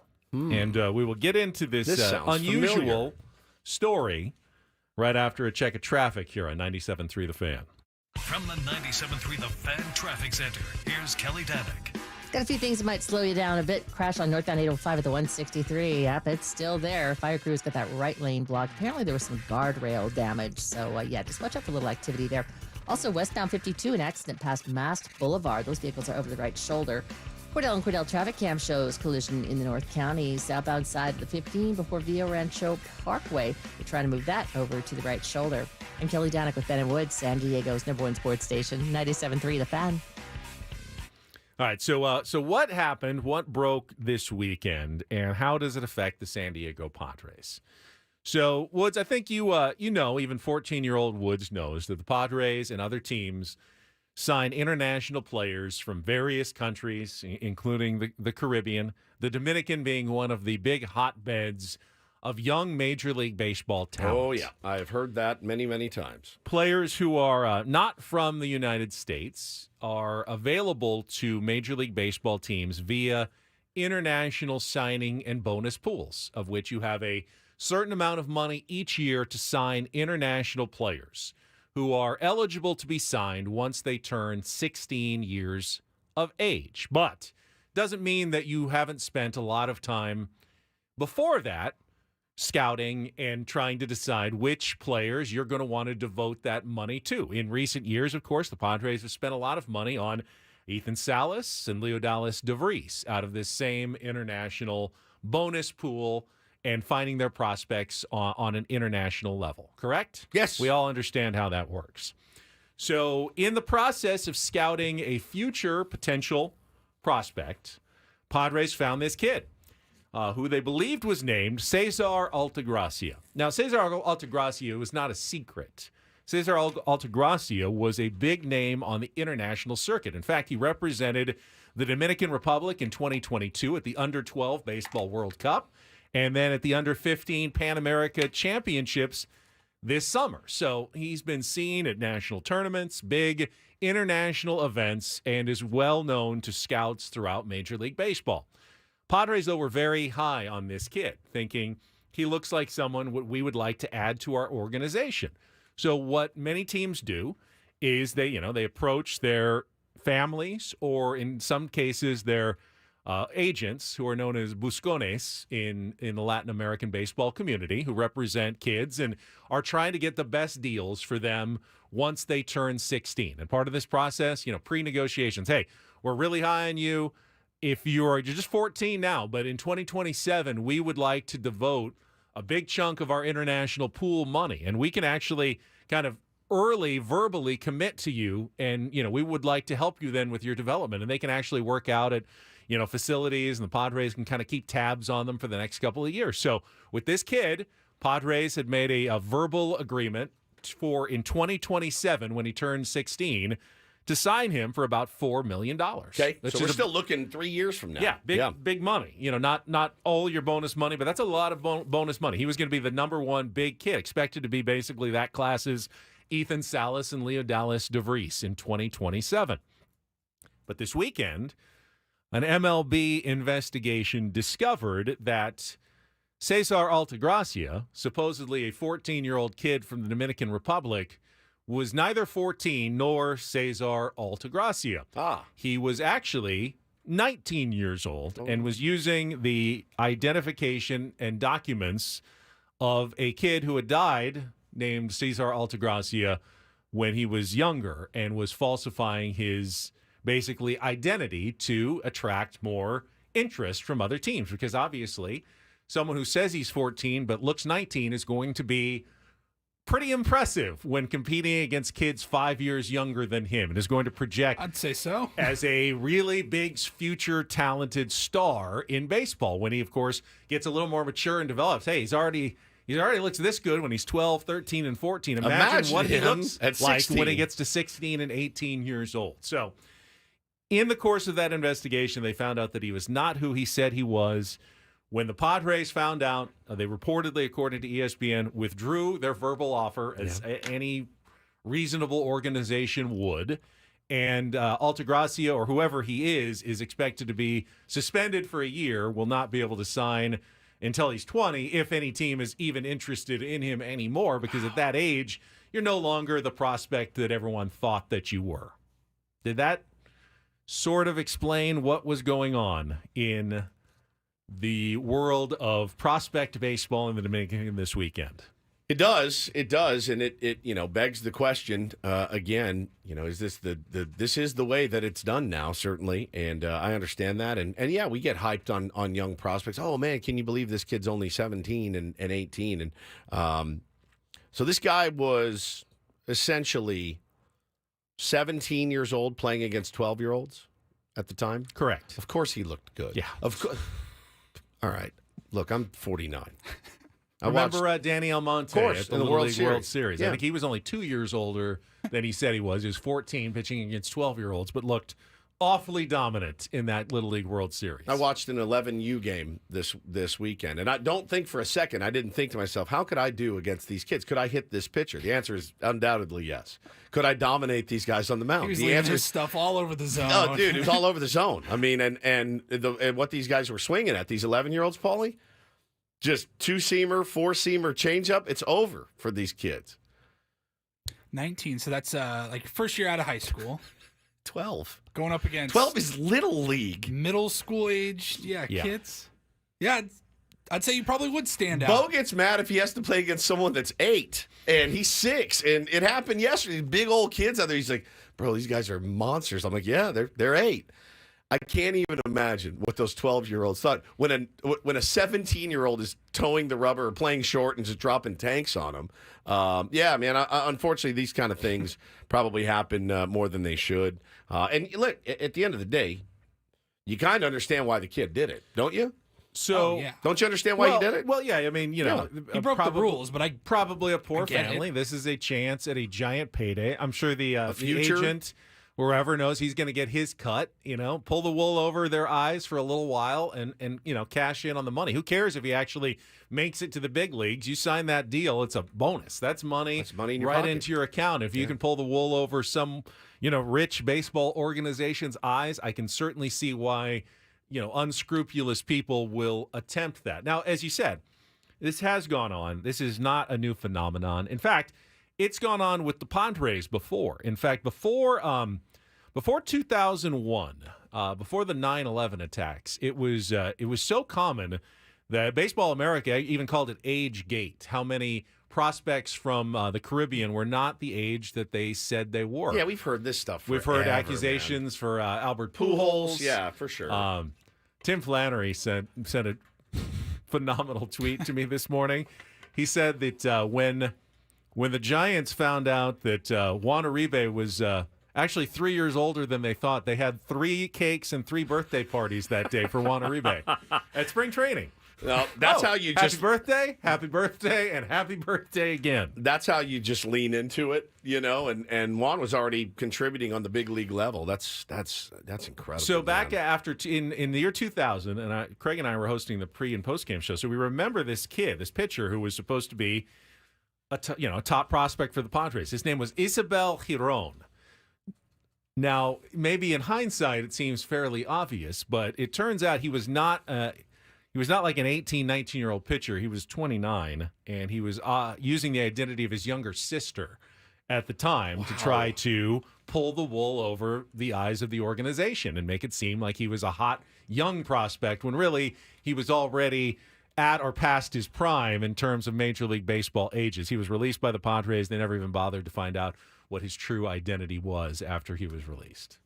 That's wild, man. Absolutely wild. And again, I totally understand why you would try that, and try to give yourself a better life. But eventually, the talent is going. They're going to figure it out. But I guess it's too late at that point. I mean, they've committed the money and they give you the money. If he had made it, just a couple more years, Ben, without anybody finding this out. I'd be curious as to know. How did this come about? It's good to know that Major League Baseball apparently, they have an investigative arm in the league office, and I would imagine they are always kind of checking up on top international prospects at this point to make sure they are who they say they are and that they're as old as that they say they are. So ultimately, Major League Baseball may have saved the Padres from a future $4 million mistake. What are the implications for the Padres? At this point, not a lot. Obviously, they had thought that they were going to be committing to this guy, so they're going to have to rededicate their scouting and resources toward finding new prospects in 2 years in 2027. This has nothing to do with the 2025 bonus pool, where if Roki Sasaki came out, it's an entirely different bonus pool of money. This money hasn't been paid, hasn't been committed, wasn't for this coming year anyway. So, ultimately, I don't think it's going to have much of an impact on the Padres at all. They will simply pivot toward other prospects that hopefully are the actual age that they say they are, and will move forward. They can thank their lucky stars that someone caught it, before it was too late. Well, you wondered, was it the Padres that did the investigation? Was it some other team? It's possible they could have asked Major League Baseball, hey, check it out. These are all of our guys. When you get a chance, can you look in to make sure they are who they say they are? And after 9/11, they were started to be more stricter with visas and making sure that people were who they said they were before they came into the country. And that's when a lot of those were discovered. And I thought the problem had sort of been handled for a while, but it looks like it's becoming an issue again in Major League Baseball. Well, when in doubt, man, just blame it on the interpreter, and we're now the victims. That's how it works. But so we're the victims in this. There would be no reason for the Padres to try. This is not benefiting them at all. No, this was almost. It's detrimental. This was almost very detrimental to the San Diego Padres. Yeah, there's no cheating going on here. They were the ones being cheated. They were the ones being cheated. Why on the planet would anybody want to pay a guy that's 7? You thought that there was a 6-7 year age gap. You're not going to rush him to the big leagues or something if he's 19 years old. In fact, and yeah, man. So That's tough. That's tough. I do understand why they would try that. I do. But, yeah, I would say the Padres are the victims. Do we know anything about him, this kid? No. Is he actually good, or was he just good against 12-year-olds? He actually looked like he was really good if he was the age that he said he was. Benny, I will crush Bo's Pinto team. Crush them. I will destroy them. They have no idea what's hit them. I'll hit anything they throw. I will just blow it by them. If the kid was really actually good, not just good amongst 12-year-olds, he could be suspended for a year, and then is he going to sign on with somebody else? It's possible that a team could give him a chance if he is suspended and comes back and thinks he's still worth, obviously a lot less money, but maybe a chance to sign, for a smaller deal at somewhere in an organization. But if he was never panned out to anything. Just think about it this way, Paul. If he was that good, it would have been to his benefit to just sign when he was 16. Right? Yeah. Hey, I'm so good at 16, I could have signed for $1 million, but instead I'm going to pretend I'm 14 and try to go for $4 million in 5 years. To me, it's probably he knew that he was never going to be good enough to make the big leagues, unless, of course, he convinced everybody that he was much younger than he really was. But there's a part of me that feels bad for him. Oh, big time. Because he obviously was getting horrible advice from somebody. Of course, as a lot of these kids and families do, and it's very corrupt, man. So I'm glad that they caught it. I'm not saying he didn't know what he was doing, but I don't think it was his idea. And that sucks. Yeah, that's almost tough. certainly wasn't. A little news from Jeff Sanders of the UT. The Silver Slugger finalists have been announced in the National League. Padres have 4 finalists. That's the best hitter at each position on the diamond. Manny Machado is a finalist at third base. Luis Arraez is a finalist at the utility position. And Jurickson Profar and Jackson Merrill are finalists in the outfield. I would think that both Profar and Jackson Merrill have a good chance to win Silver Slugger awards this season, and Manny even has an outside chance after his really strong second half of the year as well. That'd be pretty sick. They did the Gold Gloves last night, which I thought was a little odd and under the Radar late on a Sunday night. Under the radar. What was the reasoning? For what? All the other I awards don't don't know. come out for like 2 weeks. Rawlings can do whatever they want. It's their award. They just Put it out whenever they want. They just tweeted them out one by one last night. We No didn't win Padres any, were nominated, so we knew that they weren't going to win any Gold Gloves. Bobby Witt Jr. got his first. Some of the usual cast of characters, some newbies to the Gold Gloves. But since no Padres were nominated, I knew that they weren't going to win. Yeah. So when the Oscars, when they come up and they read the nominations, they never announced that a movie that wasn't even nominated. A very surprise winner. Wasn't even nominated, but our winner is. No, that never happens. So, all right, we are 2 hours in already on a Monday morning. We'll come back. We've got a shout out to his family coming up in our 8 o'clock hour and much more ahead on San Diego's #1 sports station, 97.3 The Fan.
All right, we're halfway home on a Monday. Ben and Woods, 97.3, The Fan.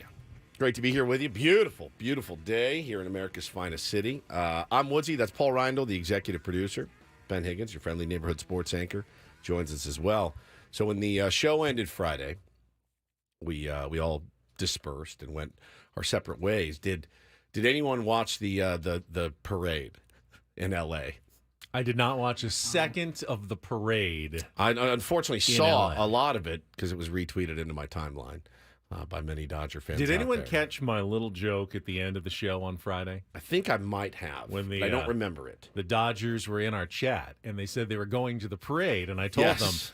don't go downtown. They moved it to Santa Monica. They want to do it on the beach, have those great, shots of the ocean. Yes. So make sure you go to Brilliant. Santa Monica for the Dodgers parade. No, it really was downtown. It was. Around Dodger Stadium. Well, I saw plenty of tweets coming in, and I will tell you, man. Yeah, jealous. I was jealous as hell. I want to be at a World Series parade someday. Could have been us. Could have been us today.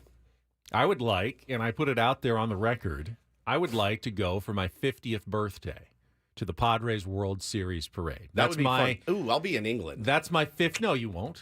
Your 50th Oh, my birthday birthday's in is July. Never if mind. If the Padres have a World Series parade in July, We have a lockout. Something Could happen. And we deserve anything that anyone ever says about us. Yeah, that's true. gone very wrong. I don't know how they ended up playing the World Series in late June, early July, but no, in a legitimate 162 game season. Yeah. There's a chance that next November 3rd, when I turn 50, get to my calendar app here, that would be on Monday, November 3rd, 2025. You could see the Padres wrapping up Friday or Saturday, their World Series, and then on Monday, we're having the World Series parade. That's what I want to do for my 50th birthday. Dare to dream. AJ Preller, Eric Grupner, Eric Kutsenda, if you could make my birthday wish come true, I would like a World Series parade in San Diego to celebrate my 50th birthday next year. That'd be a good way to do it, man. There's no question about it. But I saw. All in all, they I think it looked like everybody was peaceful and happy and getting along. And yeah, man, you watch it and you go, yes, I want that. I definitely want one of those here. But I could not in good conscience go home and turn the parade on and watch. I did see some speeches. I did see interesting. I saw Dave Roberts dancing with Cube. Yeah, I saved that screenshot, and that will be my only. He's like twerking on him. Well, he danced on, but he also spread his cheeks and was dropping it. So I have that screenshot. So that's shaking his booty. Yeah, I have that. It's going to be my only response, I think, for the next at least year. So I have that in the files, which was just fantastic. I saw a clip of somebody fell from a high point. I didn't see that. And was laying motionless on the ground with blood coming out of his head. Missed and that. He was being robbed. Literally going through his pockets while he was just laying there. Opportunistic move. We saw the guy blow his hand off, but that was the night before. That was I saw somebody write on a street sign, DOGDERS. Dogders. Go Dogders. Go Dogders. Oftentimes they forget that middle D, and it's just DOGERS, Dodgers. Yes. But this one actually reversed the D and the G. The Dogders one got me, and everyone tagged me and said, found another for the Ben and Woods Dodger fans. How do you not know how to spell the name of your own team? I don't know. It'd be like leaving the D out of Padres, the Padres. And he's on a street sign graffitiing, and he misspells it. How would you misspell Padres? Podres? Yeah, Podres. I know, the New York papers, when they call them the pods, they always spell it PODS, which is just bizarre. Yeah. But other than that, I can't even imagine how you'd really misspell Padres. It looked like fun, man. I'll tell you, it absolutely looked like fun. I definitely wanted I wanted to get one of those for ourselves at some point. So I did take your recommendation finally, and I watched the Comeback. Over the weekend. It's the Netflix 3-part documentary about the Yankees, Red Sox. It really is the comeback from the 3 games to none deficit in 2004, but it starts in 2003. And the first season, in which it ends with Aaron Boone hitting the home run to beat the Red Sox in Game 7 of the ALCS, and then they go in the offseason and sign Curt Schilling and add him to the team, and then progress all the way through that postseason in the playoffs and coming back from 3 games to none. What was fascinating, though, is seeing, now that had always been a rivalry, a one-sided rivalry, but see it come to like its next level. That's where Red Sox Yankees really truly turned into what it became for the next 10, 15 years. Clearly the best rivalry in baseball. They had it in the 70s. In the 70s, it lived. Thurman Munson and guys like that. I mean, there was a vitriol amongst but it was still those one-sided. teams. It was one-sided. And I told you guys, man, I had a T-shirt when I was a little kid. And it just doesn't get much better than the 1918, the chant. I mean, when you had that to lord over a team, when the whole stadium is just going 1918. I mean, there's nothing you could say. So Red Sox fans, I think one of the coolest things about that documentary, if you haven't seen it, it's called The Comeback. It's on Netflix. It's so good. Do you agree with me here that there was a concerted effort by management, and I'm talking about Theo, and I'm talking about Jed Hoyer, and Terry Francona. There was a concerted effort to say enough. We're not doing this anymore. And this is what struck me about watching it, is all I could think about were the parallels between the Red Sox and the Padres, and now with the Padres and the Dodgers currently. We're seeing, in some ways, the comeback playing out right now in real time. We don't know how it's going to end. We know how that story turned out. The Red Sox won their World Series. And then won some more. Ended their curse, won some more World Series. And it went on to be an amazing, rivalry, even more than it was before. They won 04 and then 2 more after that? Yeah, won 04, 07. And like 13. And sometime in the Yanks 13, did win one in 09. 09. And then the Sox won another one. But in some ways, and I'm not a fan of Tom Werner. He did a terrible job as owner of the Padres. I didn't know that much about John Henry. And I don't think John Henry is a Peter Seidler. But in terms of his desire to win, when he came in as the new owner of the Red Sox, and it was no longer just, hey, let's put a competitive team on the field. Let's fill up Fenway Park like we always do. And if we win, great, like the previous owners had done. He said, no, we need to win. We need to do what it takes to win. And they invested in the team more than they had ever done before, added players that they had not previously done before, and did what Peter Seidler did with the San Diego Padres to turn them into a force that could actually compete with the New York Yankees in that division, a team that won the division every single year. And the Red Sox were finishing second, 6 years in a row that they finished second, and kept finishing second to the Yankees.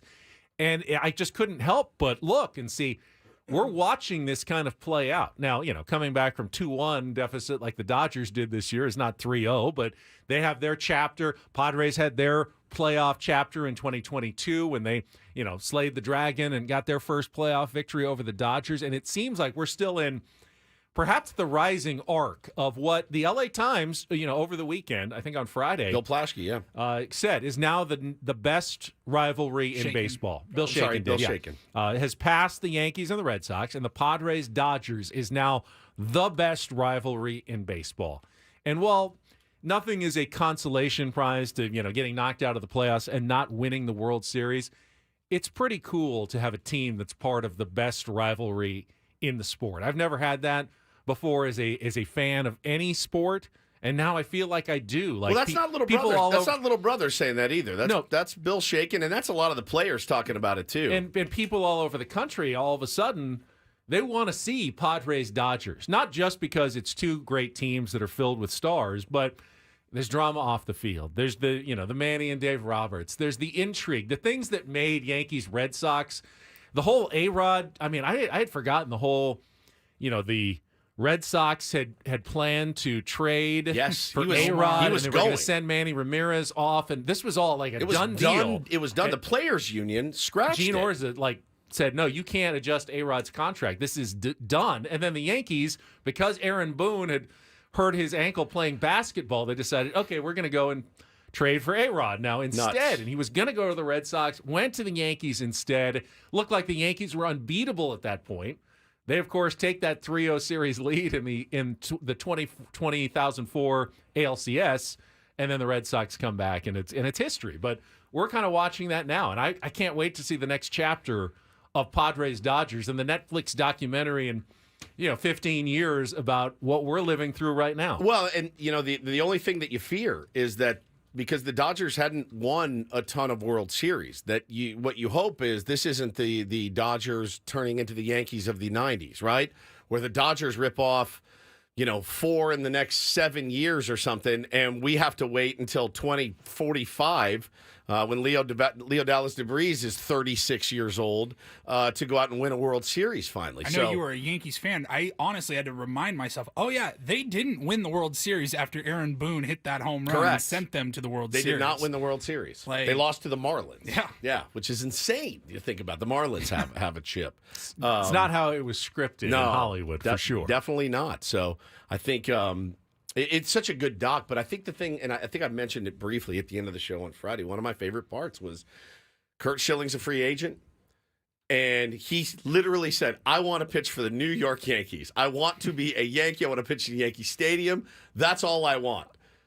Theo, Jed Hoyer, go over there on Thanksgiving. They sit down, and they're like, look, man, anybody can join the Yankees. We have something special. We need somebody that has the guts to say, you know what, F those guys. I want to go pitch against them. So they sit and they have Thanksgiving dinner. So then Thanksgiving 20,003. Yes, 20,003. Sorry. I have too many zeros I couldn't in my let that ears. slide. I know. So they sit down. I don't know what Mrs. Schilling cooked up, but whatever it was, it did not agree with one Jed Hoyer. So they're sitting there at dinner, and Jed Hoyer's like, he's white, gray. He's instant food poisoning. Instant food poisoning. And he's dying. And he can't leave because they're trying to close Theo him. is like, you can't go You anywhere can't go. until we lock him up. We've got to get this done. Because leave it to like a guy like Schilling to be like, well, I was going to sign, but your AGM just walked out on my Thanksgiving dinner. I'm going to the Yankee. Right? Like, you just can't risk it. There's no big moves. So he's sitting there, and he's great. This is future Padres general manager Jed Hoyer at the time. And he's sitting there just... Finally, Schilling at like midnight was like, you know what, man? Screw it. Let's go. Let's go beat those Yankees. He signs the deal. Hoyer walks outside and just into his bushes. It is absolutely it was incredible. An incredible story. But I think that the point is getting players that say, yeah, man, anybody can join that team. Anybody can sign and join that team. A guy like Roki Sasaki. Roki, anybody can go pitch there, but coming here to be a part of a team that has the potential and the core to actually do some damage and potentially win a World Series. And to bring, I think most importantly, because the Red Sox did have a World Series, Ben, but it was in 1918. Imagine being part of the team that brings San Diego its first World Series. If that's special to you, if you're that kind of player, come here and help us do that. I think that's pretty cool. Meanwhile, is there a worse feeling than feeling nauseously sick but unable to get away? To go to get to a bathroom, to get to your bed, whatever you need to do, and you have to just gut it out, pardon the pun, for an hour, whatever it is, however long it is, and how miserable you are. Excuse yourself for like a minute or two at a time. Just like go and lie down on the bathroom floor for a second just to make it through whatever you need to make it through. I would have, if it were me, me, I would have told Theo, I'm leaving. If you can't close this on your own, that's on you. I've soiled myself, and I'm going to throw up all over myself. But when you're any longer, he's definitely not going to sign. When you're done us. with the negotiations, you'll find me laying on Curt Schilling's front lawn dead. I'll be in our car with the seat leaned back and the air conditioner on, probably with a diaper full. Like, leave me alone, man. I don't care. At that point, you're so sick, you're like, I don't care about Curt Schilling. I don't care about anybody. I just need to be... Get this out. You ruined Curt Schilling's $30,000 rug or whatever. Right. Yeah, like, bro, I'm going to do more harm than good here. Okay, let me out of here, please. And Schilling's like, where are you off to? I just soiled myself. Do you want me to stay? Bro, it's so good. And again, I watched this thing, man, and the inner workings of Theo and Nomar, and I can't tell you. It's so freaking Nomar's good. sensitive. Bro. Wow. Nomar. I mean, he like called into a radio show. That was on. Imagine because answering he was so the phone. offended that they even thought about acquiring A-Rod. A-Rod. He was and mad. he was so mad about it, he actually called into Boston Sports Talk Radio to talk about how offended he was by the Red Sox. It's insane. It's incredible. It's such good theater, guys. It's really well done. Everybody's got Netflix. Check it out. It's so good. See the young Don Orsillo. How about the other? Can you imagine if Fernando Tatis Jr. had called in when the Padres signed Xander Bogaerts and He called called in to talk about how offended he was? We would have loved it. That the but Padres had signed Xander Bogaerts. we would have been like, hey, us too. Us too. We don't Adam get would have it. been like, hey, can you make that a promo? Can you make a promo out of that? How about the other, like, what's with the stars in Boston being like, hey, Poppy, you got to get me out of here? Manny Ramirez is like, get me away from this team. I want nothing to do with it. Trade me, Poppy, trade me. And here's Jed Hoyer going, are you kidding me? Like, what are we doing? It was just... And Terry Francona kind of saved the whole thing because apparently that's he is his legend, just dude. the most agreeable, personable manager of all time. That's his legend right there, and man. he's back in the game, of course, with the Cincinnati Reds this offseason. Crazy stuff, dude. Really, really worth a watch, man. It goes by. It's three parts. It goes by like that. You can't get it really off. good stuff. All right, we're going to take a time out. When we come back after traffic, shout out to his family, and I will turn the floor over to Woods to impart a little musical and historical knowledge on us in our next segment. Coming up next with Ben and Woods on 97.3 The Fan.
Hamul Casino.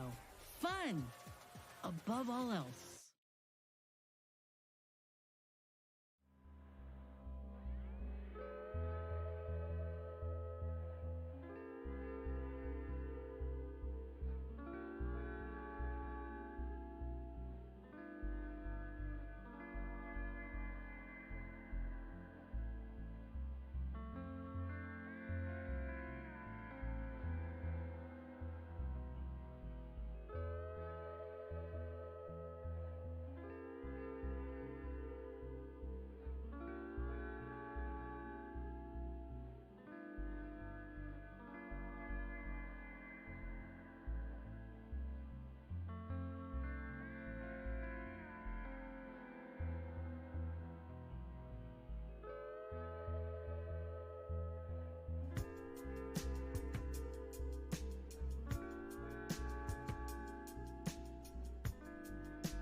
Winner, frontline winner, take the job, pay the line. All right, here we go.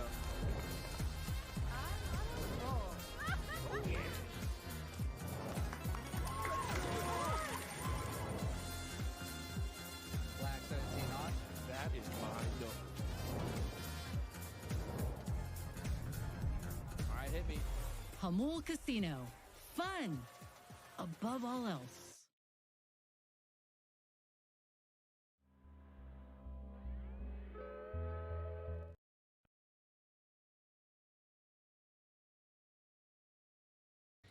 This is what you were most excited about. Austin Powers. Yeah. Soul Bossa Nova. That's Ben's like, oh, he's the guy that did that. Yeah, among other things. Lost a titan in the music world. Quincy Jones passed away at the age of 91. One of those guys that lived. Arguably, maybe the biggest titan of the music Yeah, world. potentially. Yeah. Maybe not the most famous name for everybody, but I'd say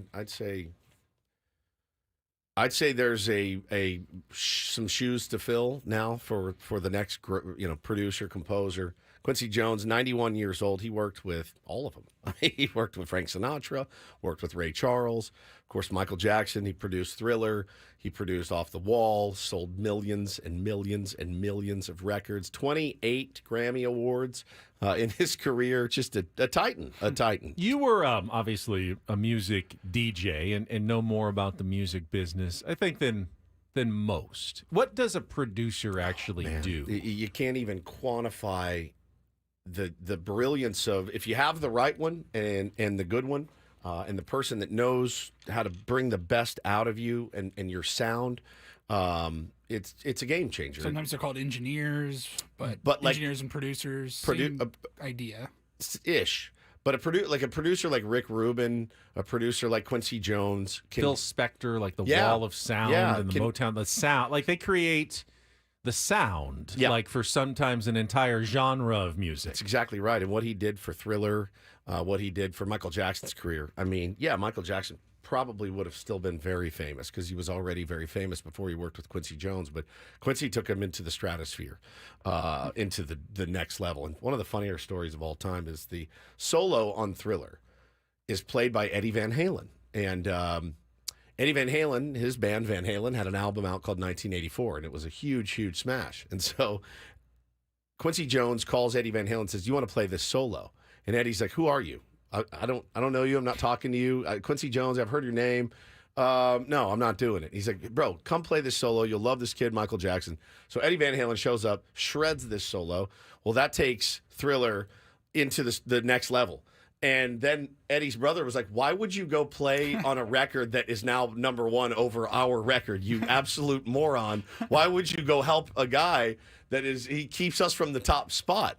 But Quincy Jones had the idea, and that's what he was, man. He was an idea man. He was a composer. He was a musician. He was all of it, and an icon. The idea of composing music from scratch. It's too much. Is almost incomprehensible, I think, to a non-musical person like I'm a myself. musical person, and it's still you still can't comprehend it. And what a good producer can do is really show you what you are capable of. And that's what Quincy Jones did for hundreds and hundreds of artists. And he all genres, man. He had his fingers in all genres. He worked with back in the day, worked with guys like Dizzy Gillespie, Duke Ellington. He worked with rappers like Snoop Dogg and LL Cool J. Worked with Sinatra, Tony Bennett, Shaka Khan, Queen Latifah. He did the We Are the World. That's all him. I mean, that was his kind of brainchild.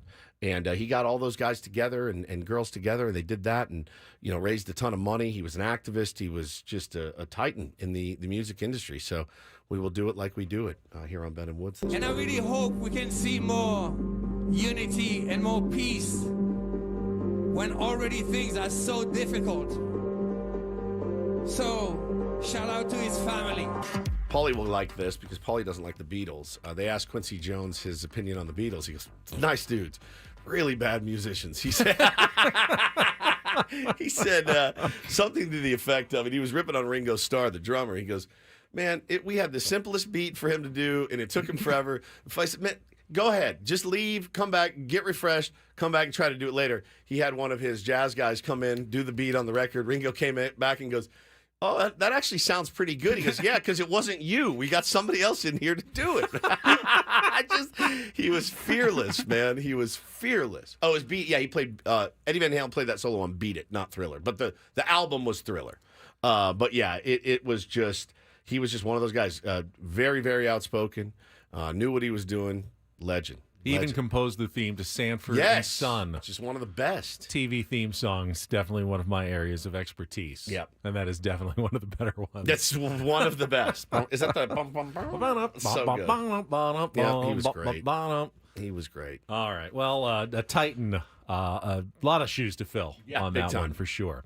This hour of Ben and Woods brought to you by Buffalo Wild Wings. Buffalo Wild Wings is football. Hey, San Diego sports fans, head to your local Buffalo Wild Wings. Try their new maple chipotle sauce for rich maple sweetness and a mild, smoky chipotle heat. Or for a bit of kick, check out the new Cajun sauce for a rich blend of spicy and tangy peppers. Stop by your local San Diego B-Dubs or order now for takeout and delivery with Buffalo Wild Wings Go.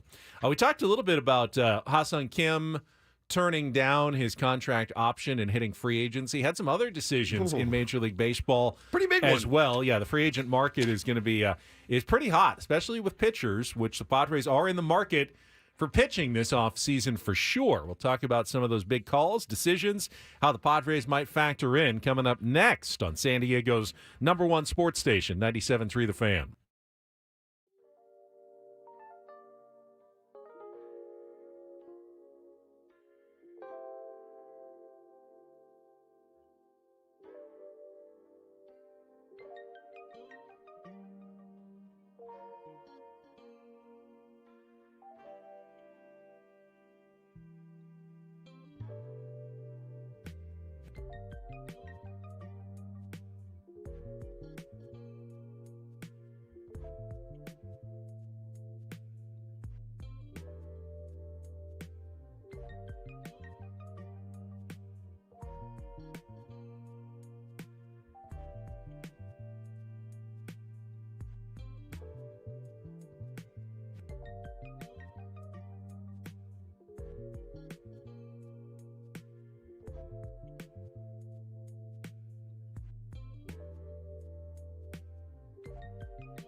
Now, depending on what the Padres are willing to spend this offseason, Woods, there certainly are pitchers available on the market. Quite a few of them, actually, and maybe even more after today, as the New York Yankees have a big decision to make now.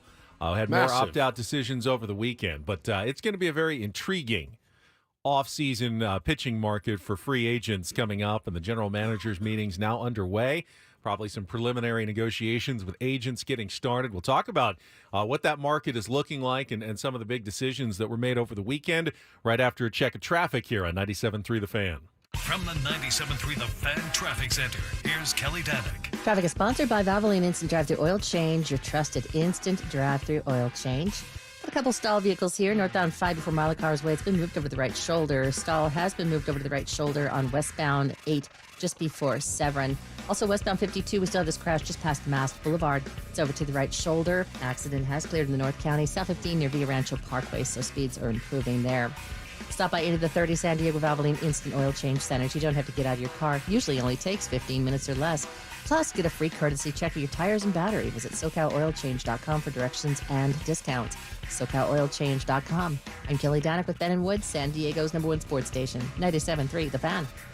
So one of the most interesting decisions today involves the New York Yankees, Woods, and Gerrit Cole, who opted out of his contract on Saturday, but it wasn't a full opt-out. He didn't have the authority to just say, hey, I'm out and I'm hitting free agency. The Yankees now have like a counter decision to make. And if they would like to guarantee an additional year at $36 million to the 4 years and $144 million that were already left on Gerrit Cole's contract, they can lock him back into the New York Yankees for 5 more years. And I think the general consensus is Yankees coming so close. They don't have a great pitching staff behind him that they're going to have no choice but to tack on that extra year to Gerrit Cole's contract and keep him in the fold.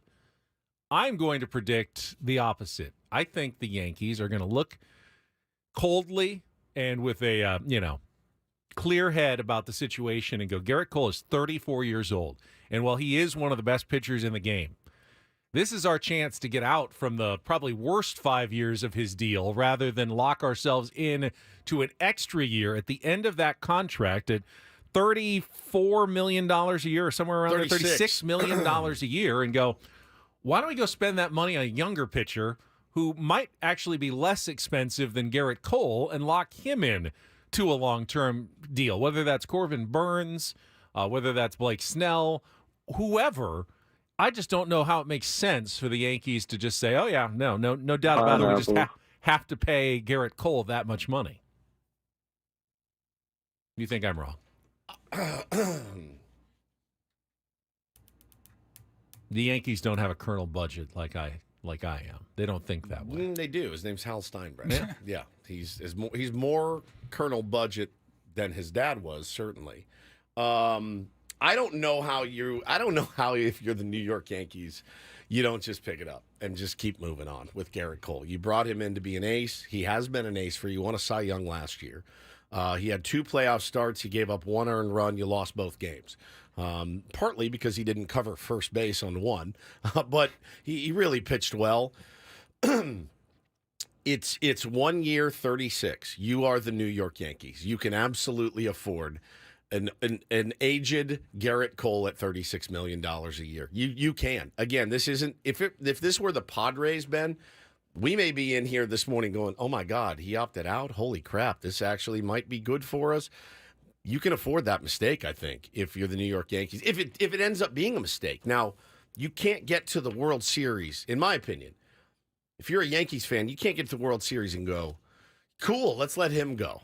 And then let's go focus our sights pitched his tail off. He really did. And again, won a Cy Young for you. If you only had the money, though, to keep Gerrit Cole or sign Juan Soto. You have money to sign Cole, Burns, Snell, and Soto. You're the Yankees.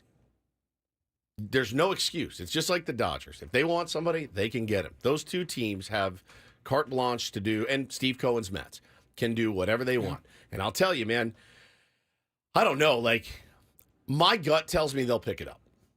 I think they'll pick it up. Now, you can look at that and say, obviously, nobody wants to pay $36 million for a guy that's going to be, 38 at the time, 39 at the time?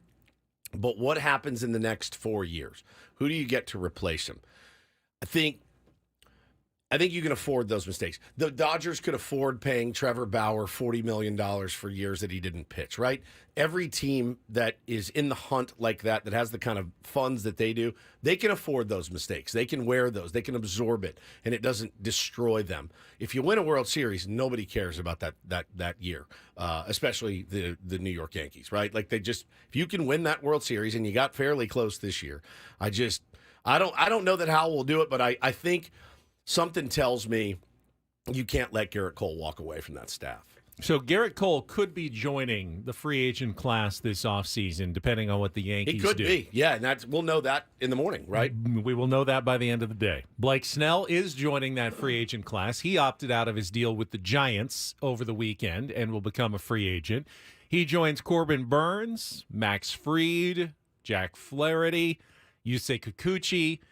There's some others, Nathan Eovaldi, that are on the free agent market. There are a lot of pitchers available, and the San Diego Padres need starting pitching, especially with Joe Musgrove out for 2025. They will be active, at least shoppers. Doesn't mean that they're going to be buyers, but they will be shoppers for starting pitching this offseason. And there's a lot of different ways the Padres can go. Obviously, the luxury tax and money is an issue to the Padres. At least we believe it's a current concern. Doesn't mean they can't go over the luxury tax, but in my mind, I don't think an extension for Dylan Cease is all that likely from the San Diego Padres. He's got 1 year left, and you can always keep him and get as much as you can out of him and just let him go. The Padres have certainly shown the willingness to do that. They did it with Blake Snell last year. They've done it with other players. They're not afraid to just let guys play out their contracts and let them go. But I would not be surprised at this point if Dylan Cease was traded and that the money you would have spent on his arbitration contract, $16 to $18 million, is reallocated toward free agent starting pitching this offseason. Maybe even a reunion with Blake Snell this offseason. Would not shock me. That wouldn't surprise me even a little bit. I'm sure. I like that. Yeah. See, he already likes that idea already. And come on. And Blake thrived here. He did. And look, I know he could be frustrating at times to watch. But he won a Cy Young for you here. He is the kind of guy that can. Dylan Cease frustrating to watch sometimes. Yes, you can piece those together. Dylan King. No. Michael Cease. Michael King. nothing bad to say about him. Blake Snell, despite having a horrible first few starts and, pitching through injuries, still ended up with a 3.12 ERA, a 12.5 strikeouts per 9 innings. He's better than any of those other guys. Corbin Burns was 8.4. He is that guy that can 1,000% neutralize a team in October. He can. We've seen it. I mean, he can do it. He can neutralize any team that he faces. If you get just good Blake Snell, he can neutralize a team. And like you said, very slow starter. Did him no favors last year going to San Francisco with no spring training. I mean, you knew it. Everyone in the world called that. But once he got locked in, forget it, dude. He was disgusting. He's disgusting when he's right. So I don't know, man. I would not mind seeing Blake Snell back here either. Look, at the perfect world, you'd love to have Cease, King, and Blake Snell. And if Blake Snell's just money and you can pay money and he wants to come back here, I'm telling you, dude, that rotation could be absolutely disgusting. Cease could also reload you a little bit in terms of giving you trade prospects if you want to acquire other pieces that you need, whether it's during the offseason or at the trade deadline. Padres seem like they don't want to trade Ethan Salas or Leodalis DeVries. A.J. Preller will tell you there are a lot of other good prospects in his system. We don't know any of them, though. I mean, maybe there's other teams that are salivating over. You have some pitchers. Some guys that we don't. I just don't see them headlining like big trades, though. They are not dealing from a position of strength anymore in their minor league system. A Dylan Cease trade could accomplish a couple of things in this offseason. It's not guaranteed to happen. There's a good chance that Dylan Cease still shows up and pitches for the Padres next year, but I'd be surprised if he wasn't a hotly talked about commodity at the GM's meetings and at the winter meetings this offseason. It's tough, man, because you're talking about a guy that's 180 innings, and you trade a guy like that and you think you're being smart because you only have him for one more year. I mean, look, you can also just keep him and plug 180 innings in, and a pretty good pitcher. And I know his postseason didn't go the way that we wanted it to, but you plug 180 innings in with a 3 ERA. Dylan Cease, we're not in the playoffs without him, certainly. I was gonna say, we had this conversation a lot with Soto, and I understand it's different pitcher versus a position player, but if you are all in to win again in 2025, which you absolutely should be, you have to be. Can you still say that if you trade Dylan Cease? That's now, the thing. You can trade him if things don't go well in the first half of the year. You can absolutely move him then. 100%. But I don't know that you can tell me, especially with the Musgrove injury, hey, we're all in to win in 2025. We have World Series aspirations. We just traded Dylan Cease to save some money. But you would have said that last year. How can you trade Juan Soto and say you're trying to win But expectations a championship? changed, as you know. Expectations changed midway through the season. Expectations have changed now. Now that you got so close, my expectations have changed. Certainly, like I told you last week, this is not a team I'm going to be looking at and going, 81 and 80. It better not be. I'll tell you that. If spring training rolls around and I'm going, they look like an 81 and 81 team, I'm going to be pretty pissed. Conversely, you get Yu Darvish, Michael King, and Dylan Cease, and then go out and go past the luxury tax and you go get Blake Snell. That tells it. me, all right, this team is very serious about trying to bring home a championship in 2025. Yeah, man. I'm fine just riding him out for 180 innings and see if we can win a World Series. I really am. I know he's a chip, but it's tough to take that many innings away, especially with Joe being out for the entire year. He's a chip, but he's not Juan Soto. Right. He's a chip, but he's not Juan Soto. Now, if you don't go that route, there are other pitchers available. Out of those top 5, there's also Nathan Eovaldi, Shane Bieber coming off of Tommy John surgery, but a potential to be reunited with Ruben Niebla if the Padres reunite with Ruben Niebla as well. A lot of reuniting going on here. Well, it's because it feels so good. It does when feel you reunite, so good. so. It really does. Might as well. So there are more, and AJ, he's got plans and sub-plans and backups to his backup plans, and I'm sure all of these things are being discussed behind closed doors at Petco Park about what the Padres could do pitching-wise this offseason.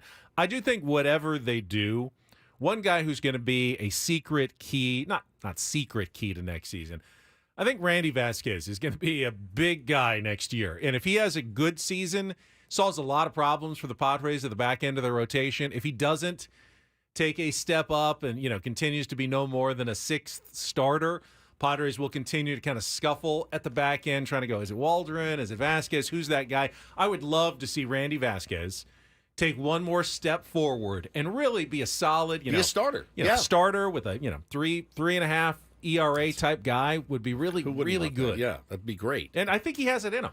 We saw flashes that Randy Vasquez is probably not going to be a Cy Young Award winner, but could be like a 3 or 4 starter in Major League Baseball and a guy that you can depend on. And if the Padres get 4 starter out of Randy Vasquez and get 22 to 26 starts from him next year, that could go a long way towards solving a lot of their pitching issues. Well, and this is interesting, and I like this take from Dalton in the chat. Dalton starts, he says, why not go over the luxury tax? Record attendance and merch not putting enough money in the owner's pockets. And, to that point, fandom is really, it is quid pro quo. It really is it not? It's, hey, man, we showed up for you. It's time. It's just kind of this back and forth every year. It is quid pro quo. But the Padres, you saw you pointed out, and I don't think we talked about it. The graphic last week, the teams that put the most back into their franchises, and the Padres were near the top of that list of the teams that put the most revenue back into their payroll. It was called the Scrooge Index. Yes. And where is it? The Scroogiest of teams obviously were teams like the A's Rockies. and the Rockies that don't spend. They make revenue, they don't spend it on their players. Padres were on the other end of the spectrum. Obviously they did well with attendance. The lack of a TV deal is so crippling to the Padres financially. When the Dodgers are getting over $300 million a year, $350 million a year before they do anything, before they sell a ticket, a hot dog, a hat. They've got that in the bank, $350 million. I don't know what the Padres have with their TV deal. I think it starts at zero, that they have to start the year, automatically from their TV deal. That's a huge, huge hurdle that they have to overcome every year. They basically have to sell out just to kind of, I think, scratch by and break even. I don't think the Padres are making tons of money right now. Okay, here we go. The Scrooge Index, so the higher your team Scrooge Index is, the worse that it is. No, the lower. The Rays' revenue was $280 million. Their payroll was $89. The Athletics' revenue, $241. Their payroll was $81 million. Like those kind of things are these revenue numbers are subject to, I don't know where they get them because, the books aren't completely open. But so the Mets, their revenue was $441. They spent $450. So they actually were 102% over. Padres were in the 1, 2, 3, 4, 5, 6, 7, 8, 9, 10. They were 11. Tied for 10, actually, with the Rangers and the Giants as far as revenue brought in, money spent on payroll. So, yeah, they do put a good chunk back into it. But, yeah, there is a quid pro quo that goes on in sports fandom. And it's if you put an exciting product on the field that has players that I want to go see, I will then give you my money. I will buy merch. I will do what I have to do. If you don't, I won't. That's just how sports works, for a lot of fans. Baseball's got me. It's got me. It's got Paul. It's got Benny.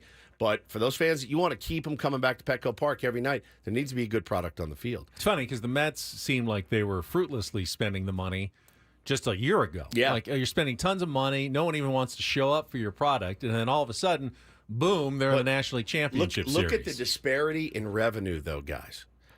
The Mets, with their revenue of $441, the Dodgers' revenue was $637 million. They spent $428.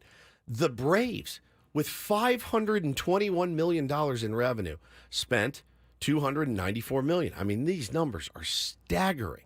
The Yankees, $720 million in revenue. You're telling me they can't pick up a $36 million a year option for Gerrit Cole with $720 million in revenue? Yeah. Bananas. Michael in the chat says at the All-Star break, Rob Manfred said the Padres have about 40,000 paid subscribers to their TV feed every year. So what's that, about 120 a year? That's $4.8 million. Excellent. That's $345 million less than the Dodgers are getting from their TV money. I mean, it's nothing. It's nothing. That covers Wandy's salary this year. Great. Covers his Your opt-in. Your TV deal All right, guys. has paid Wandy for is Wandy covered. Peralta's opt-in. We are covered with Only Wandy. 39 other guys to worry about now. Yeah. Kind of makes you not want to watch baseball sometimes when you read these numbers. But, yeah, man, listen, you still got to win the games.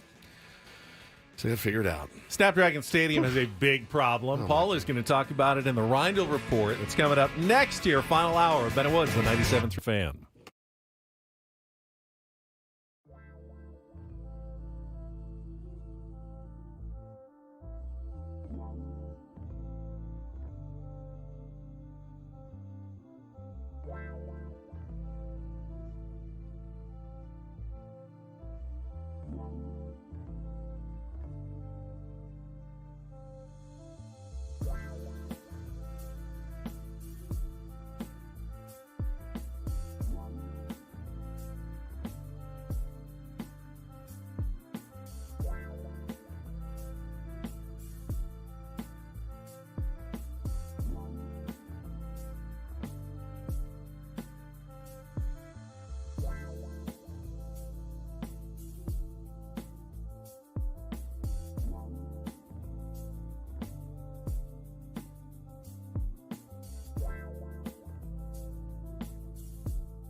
Wrapping up our conversation about the Padres, Lisa in the chat asked, have you guys heard anything about a new or different TV deal that's not a paid subscription?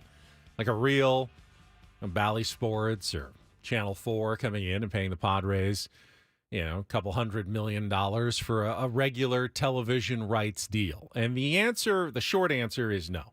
Have not heard anything about a potential deal. I think the best case scenario for the Padres and kind of what they're hoping for is that once the whole Diamond Sports Bally's things get settled in court with their bankruptcy and hopefully, like 15 teams end up without a TV deal, they package them all together for maybe like a streaming service, an Amazon or an Apple TV that then pays a huge amount, billions, and then they split up the money among all those teams. More like the NFL does it in terms of like a national deal, but then it's split probably not totally equally, but then the Padres are part of that streamer. Do we know how that Diamond Sports process is going? Because I feel like every couple months I see, they're like dying slowly, right? Every couple months I see 2 more teams. Evan Drellich just tweeted 5 minutes ago. Objection deadline in Diamond Sports Group bankruptcy case has been pushed to Thursday. Was previously Tuesday. MLB and Diamond have been negotiating TV fate of 6 teams. Unclear. Reds, Tigers, Royals, Angels, Cardinals, Rays, planning to be returning to Diamond Sports, Braves, and the Marlins. So they're still in a very drawn-out court proceeding about that bankruptcy.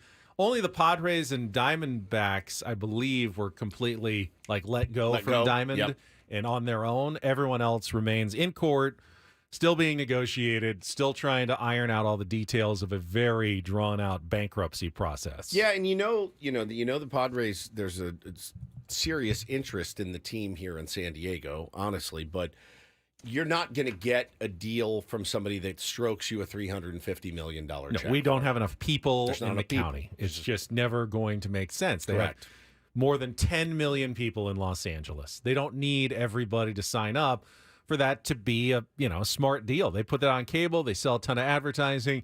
They can make up their $350 million a year. No one in San Diego, none of our local TV stations can manage that. It's just not feasible in this market to pay that kind of money. Yep. All right, Paul. Awesome. Your turn now. And get things started here with our today's edition of the Reindl Report. Now tuned into the greatest.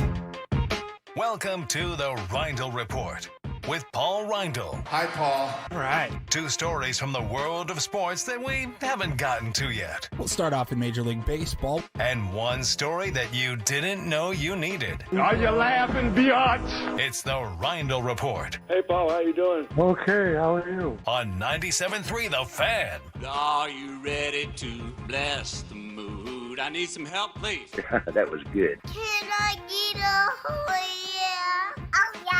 Oh yeah. All right. Gentlemen, we will start off in, how about some college football? We'll go back to Friday. Boise State hosting San Diego State Aztecs. Ugly. This one, the line going into the game was 24.5.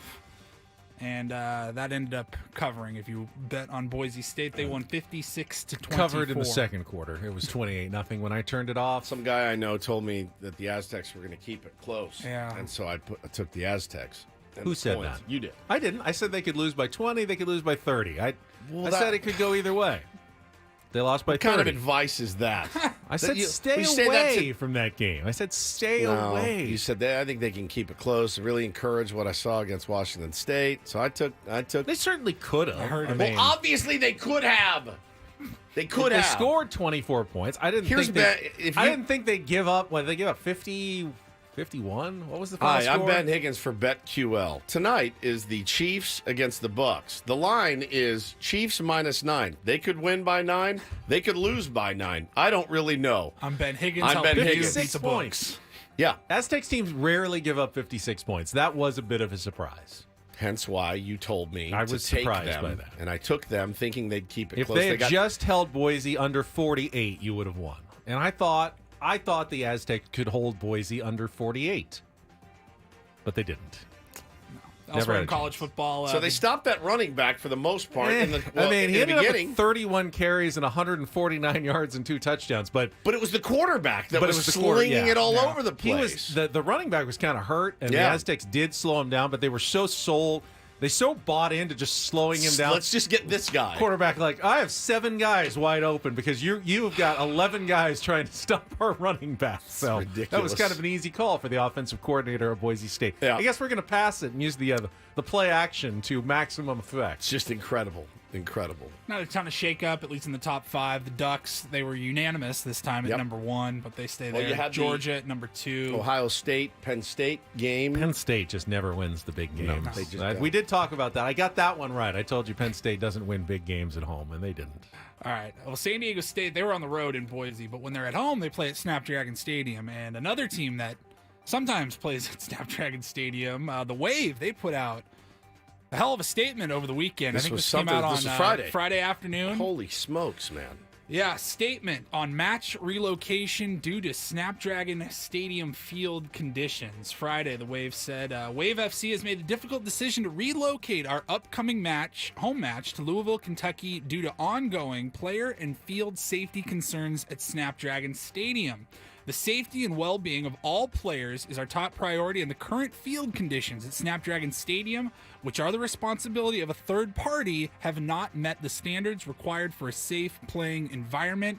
A thorough review of the field was conducted, and all alternative options within Southern California were exhausted. However, the league ultimately determined that moving the match to Louisville was the best solution. They saw that they announced a watch party up at Front Wave Arena in Oceanside. I think they had 4,000 people there, and the Wave did win their match that had to be moved because of the field. And we've talked about the field a few times now.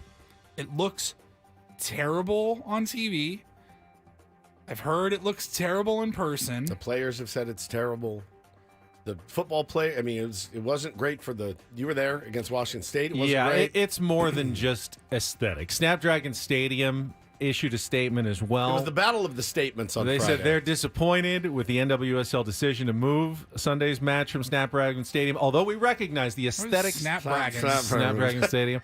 Although we recognize the aesthetics of the field do not meet our desired expectations. We're confident our readiness to play a match on Sunday in safe conditions. Several factors, including high demand for field use and weather, have affected the turf, but we're dedicated to investing resources, specialized expertise, and advanced technology to address these challenges going forward. It's more than just aesthetically bad, though. Players were slipping last week when San Diego State played Washington State. You could see the sand, popping up when players would take steps. It wasn't a great field, not just how it looked, but how it played. So wasn't surprised when the Wave made this decision. Landon Donovan had complained about it in their last match. Here's the question. Whose fault is it? Yes. Whose responsibility is it? Well, Snapdragon Stadium ultimately is run, the Aztecs have hired someone to run it and manage it. And that group that manages it obviously has made some bad decisions when it comes to the field. Now, grass can be tricky sometimes. So they put in a new field about a month ago, and it was supposed to be a better turf, a bluegrass that was going to perform better during September and October. They thought it was going to look better and was going to perform better. Clearly, that was a mistake. That was the wrong turf. It has not reacted well on the field. Is that like negligent or derelict? I mean, they tried to make what they thought was the best decision for their turf, and it just turned out to be a god-awful decision. That this field has been a disaster. So do other stadiums deal with this kind of crap too? Yeah, other stadiums have had trial and error with different types of grass. Well, and that's the thing. They've had a couple of years, but sometimes it takes. I mean, I played golf courses that takes years for them to figure out exactly how to get their turf.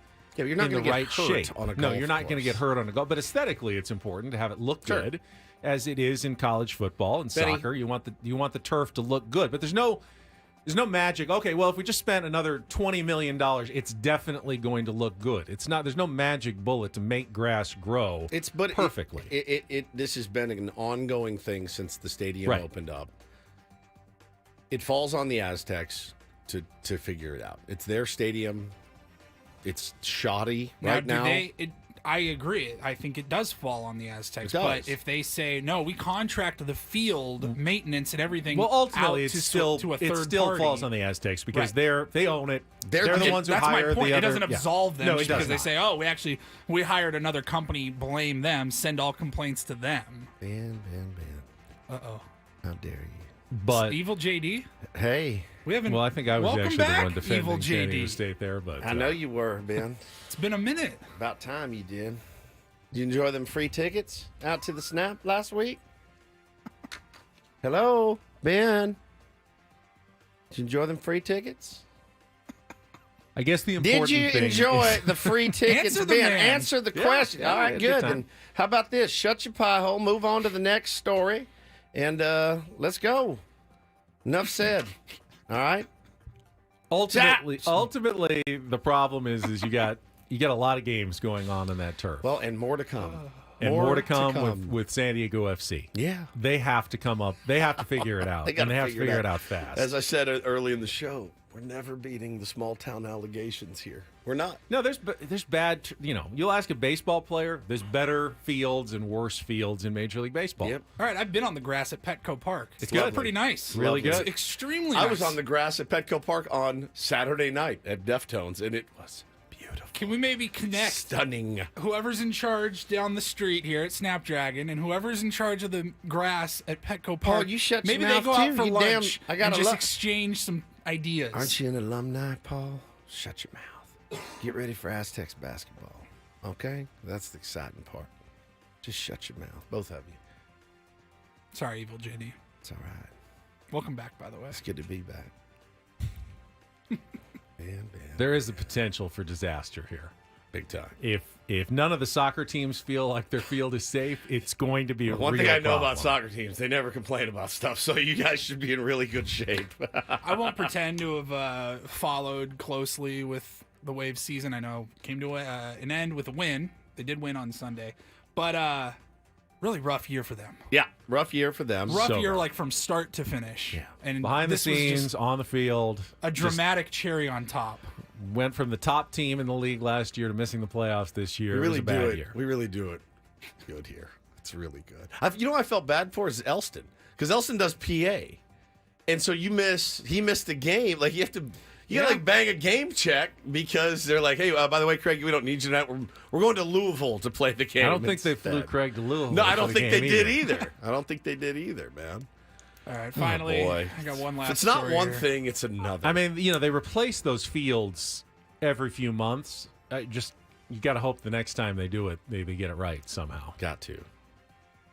All right, my last story here. It reminded me, I was thinking back to Halloween last Thursday, and Woodsy, you were R.I.P. Bozo / generational hater. Generational hater. And I had that in mind when I was reading my latest story here that the brand Fireball whiskey, not bad. I'm okay with some little cinnamon Fireball I'll get whiskey. down on some Fireball every now and then. They are working on a new brand called Cryerball. Cryerball. Okay. And it is made with the tears of your rivals. That's so stupid. I go, oh, okay, you've got my interest. I'll click. Give you your click here.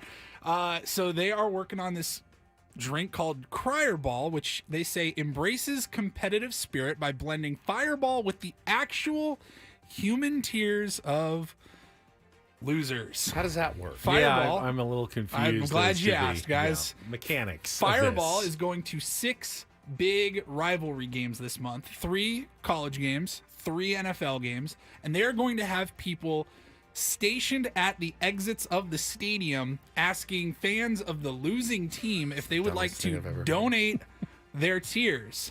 Every drop will be captured and stored in these sealed up little sterile How jars. sad are they? When's the last time you cried to where you could actually collect some in a pool? Yeah, I'm like, do you have to in like your hand? Hey, do you got a second? Come over here. I need you to think of something very, very sad. Who actually cries after their team loses? Like cries like real. I'm sure there were some Padres fans who Well, you cried have- after they lost I've to the shed Dodgers. I'll shed a tear, but I'm not. It's not going to be enough to where you could put it in a vial and then use it. It's better than urine ball, I guess. Guys, come drink the urine of I guess my question is, even if they did manage to capture enough tears to then put the tiniest of drops in each bottle of Fireball, who actually wants to drink that? I don't want to thing? drink somebody's fire. If you got, I mean tears, not fire. if you got Fireball made with the tears of Dodger fans, would you drink it? What are they crying about? Just saying, that's your rival. I just don't trust those. So they're gonna put the I'll pass, tears dude. in these little jars, transport them back to their facility for storing, and There's no way. This has got to be. They said it's going to take months. It'll be made in time Did for you get- next year. Did you get this on No, I nottrue.com, swear to God, Polly? Fireball Whiskey has the The post. Onion? Yes, this is real. Fireball tier collectors will be stationed at some of the hottest rivalry games That's so this dumb. season. So they're going to start. They were already at Florida versus Georgia. This weekend they'll be at the Eagles-Cowboys game in Dallas. The week after that, Packers-Bears, good rivalry. Ravens-Steelers after that.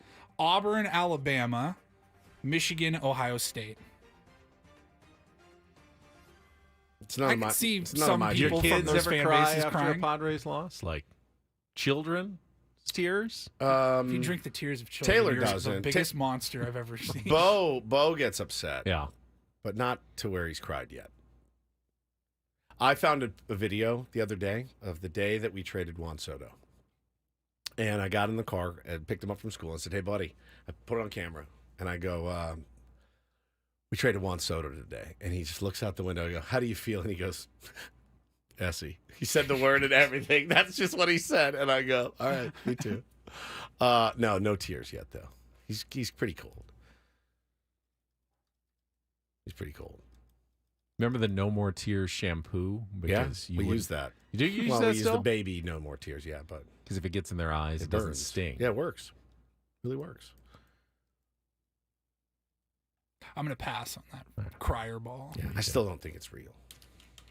I mean, they're going to try. I don't know if they're going to actually pull it off, but It's so dumb. I remember when I was a kid. like if you're an Alabama fan, you just beat Auburn, your rival. You're going to celebrate in a year from now with some crier ball. Straight fireball. Are they going to specifically like have different different versions? Yeah, of like the, this is for Bama haters. This is for these are the Auburn They might tears say, for yeah, Bama, or is it just where a the general tears came from? just a kind of amalgamation of all the tears together? I remember when I was a kid, Kiss did a comic book, and they all went and gave their blood. And they took all of the band's blood and put it in the red ink. And so when you bought the Kiss comic book, you got actual Kiss blood, which that's kind of cool to me. I like that. I think that's really cool.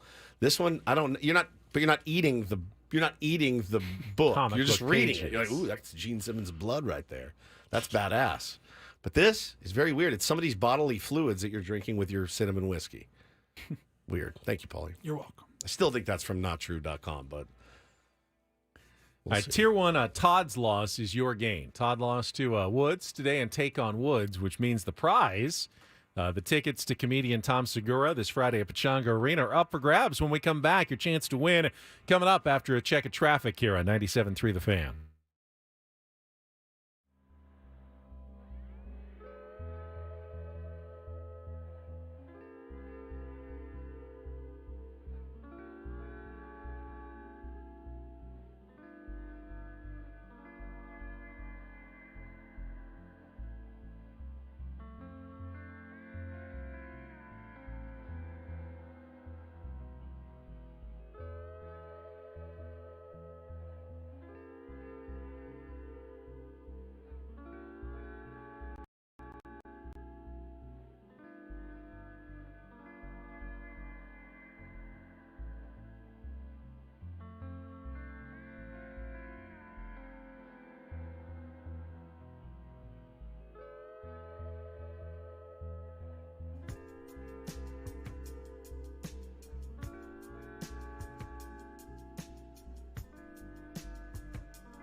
Hamul Casino.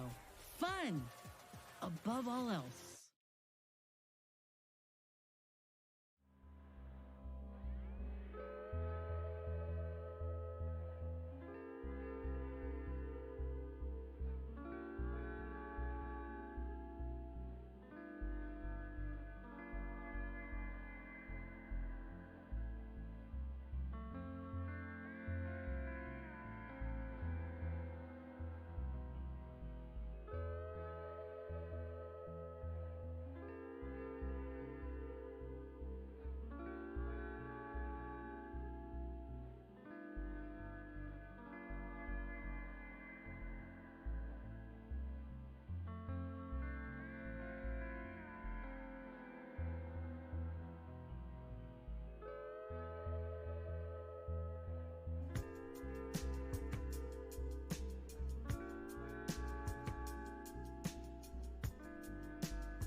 All right, here we go.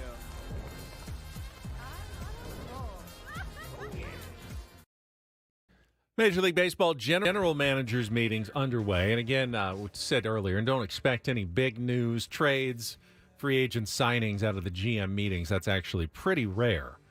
But still wouldn't be surprised to hear the Padres have some news about their manager or coaching staff this week, Woods. That's something you do have to take care of early in the offseason if you're going to address it. And while Mike Shildt is not a free agent, he's got another year left on his deal, feels like there's some urgency to try to settle something one way or another. If you're going to extend him, probably want to do it now.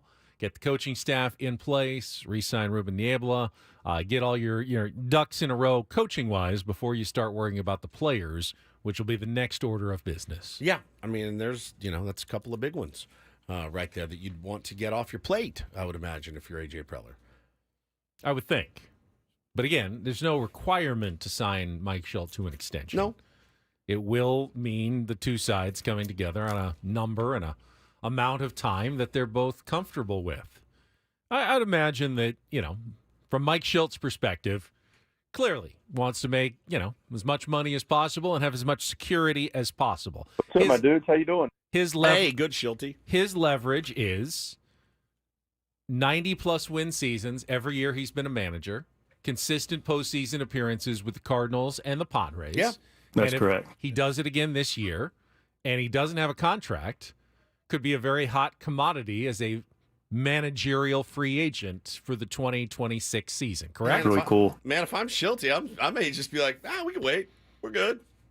We're fine.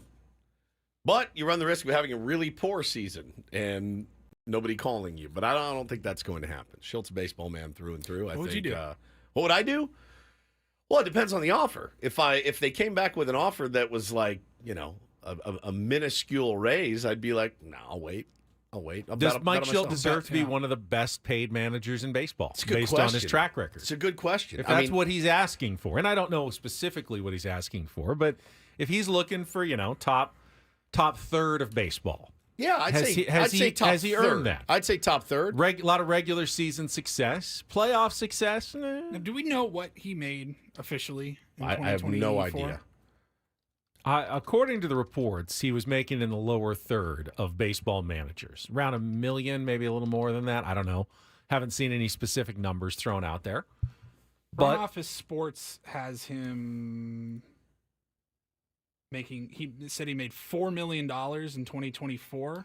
See, that's way more than I had heard. Yeah. That's way more than I heard. Tied for fifth place on the hot list of top paid managers. Yeah. Front Office Sports updated in early May of 24. See, now that doesn't... Council at 8. Pedro Grifol from the White Sox at 5.5. That doesn't make a lot of sense because, Mike Shildt was a guy without a managerial job. I don't believe he had a ton of offers. Why would the Padres have had to overpay to sign him? If he had that much leverage, he would have gotten more than a 2-year deal. Or when he was originally made the manager. He only got a 2-year deal. That tells me that the Padres had more leverage at that point. They knew Bob Melvin was gone. They had an in-house option. They looked at all their possibilities, and they decided on Mike Shildt. But they did not make him one of the 5 highest paid managers in baseball. That doesn't make any sense. This is a good point. And there's a Reddit thread talking about this. Why in the world do baseball managers make so much less than NFL head coaches and NBA head coaches? You want to talk about a bitch of a season, an absolute grind and a bitch of a season. It's the baseball season. Oh, yeah. I mean, come on. Is it I realize, I think football coaches have a much bigger impact on their team, though, than baseball coaches do. Coaches, yeah. I mean, I guess, but yeah, a good baseball manager will help you win a couple of extra games on the margins, with a couple of good decisions on who to pinch hit. Yeah, you're not installing an offense and a defense per se. In football coaching, you're literally calling the plays that determine the success and failure almost as much as the execution of the players. The plays. Yeah, of the plays. You call the right play that ends up with a guy wide open. Yeah. Anyone can complete that in football. You don't even need good players if you run the right plays. Now good players obviously make the difference in tight games, and in the end, but it comes down to players. It's the volume of games that I think deserve more money. It's the sheer, they were talking about managers that were making $1 million a year. That's not enough. That's not enough to be a big league manager. It's not. 162 You do games. it for $1 million a year. I don't think I would. You would. I don't think I would. I'd bench coach for a year, but I don't want to have to make those decisions. Not for a measly $1 million a year. That's nothing, man. For that much work, that is insanely low. And it's a dream job for so many people who get into baseball. That's got to be a factor in terms of what you're willing to do it for. I'm telling you, man. JH619 says NFL coaches work 18 hours a day minimum. Yeah, you know what? A lot of it's eyewash, buddy. I do feel like sleeping in the office. That whole bit is just, that's what it is. It's shtick. It's just shtick. This list of top MLB managers, though, is wild. Pedro Grifol making $5.5 million makes me want to die. Aaron Boone and Dave Roberts were 11 and 12 at 3.3 and 3.25 million. Adam makes a good point here. In football, you're paying a coach for their scheme. In baseball, you're paying a manager for their culture. How hard is it to implement and keep a culture for 162 games plus spring training? That's worth your baseline for a manager should be $3 million. If you're the lowliest team, aren't the players really more responsible for creating the culture than a manager? A little bit of both, but we saw Bob Melvin let the players create the culture. If you and it don't didn't have work. players that are willing to buy in, it's not usually because you have the wrong manager. It's because you have the wrong players that weren't willing to buy in. Yeah, fair. But there's culture in football. There's culture Football, in basketball. About, the Patriot way. Yeah, Alabama. that's a culture. Nick Saban. That's a culture. Yeah, I guess scheme is the right way. I don't know, man. I think for the sheer volume of games, they are grossly underpaid. Man, that's nuts. That's nuts. $1 million. You're a big league manager. Pass. It's not enough. Not enough headache. That's not enough for the headache and the length and the girth of the season, Ben. It's a girthy season. I mean, you open yourself up to a lot of baseball games are criticism. Long. Baseball games are long, to 9 innings every night, double headers, the travel. Bro, people coming at you on social media every single day, having to deal with unruly fan bases. Yeah. We should be paid a lot more, underpaid, actually. Yeah. We're definitely underpaid. We're dealing with all these same things. And we cover the exact same amount. A fraction of a Major League Baseball's manager's salary. I'm on strike. From here on out, I'm on strike. We only get the bad stuff. Yeah, we literally only get the bad we stuff. don't get the, the luxury plane travel points, and the food. I mean, Mike Shildt he's replete with corn dogs and tater tots, and we get nothing over here. We get pizza at the round table. That's just an extra hour of work. I'm on strike from here on out. Yeah, you get pizza, you got to work an extra hour. Yeah, get an extra hour, and I don't even get to really eat it because I'm talking. All right. Does Mike Shildt have to give out Tom Segura tickets? No. Does Ben Higgins? Yes. Right now, in fact. Your chance to win tickets to this Friday's show at Pechanga Arena. Be the third caller at 833-288-0973. Win a pair of tickets right now. If you don't, you'll have another chance tomorrow on Take on Woods. And if no one wins Take on Woods, we'll open them up again for the rest of the Tier 1s. Call now, 833-288-0973. Come back, wrap things up, get you ready for Annie and Elston. Talk a little more Ha-seong Kim and the Padres shortstop question going into the offseason now. Next here on 97.3 The Fan.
They play this song at Dia de los Deftones on Saturday night, Woods? Not when I was there.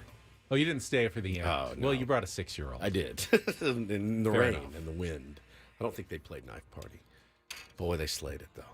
Man, I love that day. Every year. Love it. Such a fun thing to do at Petco Park. They really do it right. A lot of fun. Good memories. It's a clever theme and collaboration. Oh, it's so cool. How they do it every single year. I'm low-key obsessed with Dia de los Muertos. I think it's just the coolest thing. I realize somebody died, and you're sad, but I think the way that everybody they do dies. it. Right, everybody dies. I think the way they do it is really cool, and I like the skulls and the orange flowers and the butterflies and the whole thing. I'm might get a nice back piece, Ben, of Dia de los Muertos. Yeah, what do you think about that? What's that's the animated movie, the Pixar one? Coco. Yeah, love it. Your boys like that I one? loved it. Oh, Yeah. just obsessed with it. So it's like a thing in our home. Bo made an ofrenda that we forgot it in the car, but he had it all made. For your cat. For all of our pets we've lost. Peter Seidler was on it, and my late father-in-law was on it as well. And but we forgot it in the car. So also forgot his headphones or his noise canceling. His noise canceling. Earmuffs. So Yeah. we walked in. I go, buddy, we forgot your headphone. He goes, I go, you gonna be okay? He goes, I'll be fine. He's old enough. Yeah. He's ready for full volume concerts. He's ready for full. Is that like a wink, wink, don't tell mom? Kind of. It was like I was like, but because they won't let us back out once we get in. Can't go back out to the car. You know, they think you're smoking a joint or something. Sure, that's what they would think of Bo. Bo. And I said, oh my God, we forgot the ofrenda and we forgot the earmuffs. Because no one was inside already. There was smoking no joints, marijuana so- in there at all whatsoever. Yeah. So it was great. Congratulations to Steve, who won the tickets to Tom Segura. Calling again tomorrow for your chance to win first on Take on Woods. And if Woods wins again, we'll have another opportunity for the Tier 1s to win Tom Segura tickets. All right. MLB.com's Mike Petriello tweeted this morning, I think the actual funniest subplot of the offseason is the possibility that the Padres actually really need to find a shortstop. It's not funny. I don't know. It's not very funny, He thinks Mike. it's funny. Talk about tired of it. what the Padres are facing in the post Ha-seong Kim world after our last check of traffic here on 97.3 The Fan. From the 97.3 The Fan Traffic Center, here's Kelly Danick. Wrapping up our morning drive with a few problems here, guys. One of them is this crash on southbound 5 before the King Freeway. We've got a couple vehicles involved in this one. Appears to be over the right shoulder, very narrow right shoulder. So take it extra carefully there, South 5 before the King Freeway. Also going to find on the northbound 15 in the North County near the Rancho Bernardo Road off-ramp collision. Everything is over to the right shoulder. and Kelly Danick with Ben and Woods, San Diego's #1 sports station, 97.3 The Fan. So how does a team that is built in nothing but shortstops end up in the offseason thinking we might actually need to go out and acquire a shortstop to fill our need at that position? We don't. Now, obviously, they have options if the push came to shove, but are any of them good options for the San Diego Padres? Well, one you spent $280 million on, so that's the guy I'm rolling out at short. Right, but they spent that money with the anticipation that Xander Bogaerts was not going to be a long-term shortstop. But not yet. We're not there yet. Well, it seemed like they were there when they moved to second base. What was that, December of 2022 that they signed Xander? Yes, right? And they had to actually promise him that they would play him at shortstop for a year because Xander knew they wanted to move him immediately to second base. Did they think Jackson Merrill was their Well, shortstop of the future? They probably did. Whatever they think, they don't think that Xander Bogaerts is a shortstop anymore. They think he's a second baseman. So if you put Xander Bogaerts at short, which you absolutely can do, and they did at the end of the last season, you're acknowledging that that's not your desired option. You are going with something other than what you really wanted at shortstop, which you may have to do. But if you move Fernando Tatis Jr. back to short, you're also not happening. Acknowledging that, you're moving a platinum glove winner out of position to a position that, he had a higher count of errors at shortstop and is going to put his health more at risk, playing the shortstop position than he has in the outfield. I think you take that one off the board. All as right, exciting that as one's he off is, the and board. as much as he would love to personally go back there, I've almost forgotten entirely. Me He's a too. right fielder to me. There's He's too a many. right fielder. There are too many injuries that could pop up. He's already been injured. Let's scratch that from the whiteboard. So you've got Jackson Merrill out in center field. Jackson that you can move Merrill back to shortstop. now plays center field for my San Diego Padres. Now, you could see yourself getting into a position with Jackson Merrill, who, by the way, would like to play shortstop, I'm sure, because that's what everybody wants to do. Could you foresee a scenario where Jackson says, I love it here. I love it. It's great, but I want to play shortstop.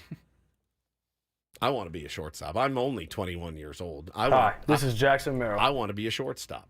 So I will sign an extension to stay in San Diego as long as I'm the shortstop. Could you see that happening? Yeah. Yes. I can. The answer is yes. I've told you guys the story, haven't I? I've told the story on the air, haven't I? When my 6-year-old met one Jackson Merrill and said hello to Jackson Merrill, and he loves Jackson Merrill, and he wants fly balls in the outfield because of Jackson Merrill. I said, Jackson, this is my son, Bo. Bo's a huge fan of yours. Bo now wants to take fly balls because of you. Do you have any advice for this young, burgeoning baseball superstar? And Jackson Merrill said, yeah, stay in the infield. So they all want to play shortstop. If you ask Manny Machado, hey, you think you can roll short this year? He'd go, yeah, absolutely. Absolutely, I could play. They all want to. If you ask Kyle Higashioka, you want to play short this year? He'd go, yep, I want to play short. Everybody wants to play short.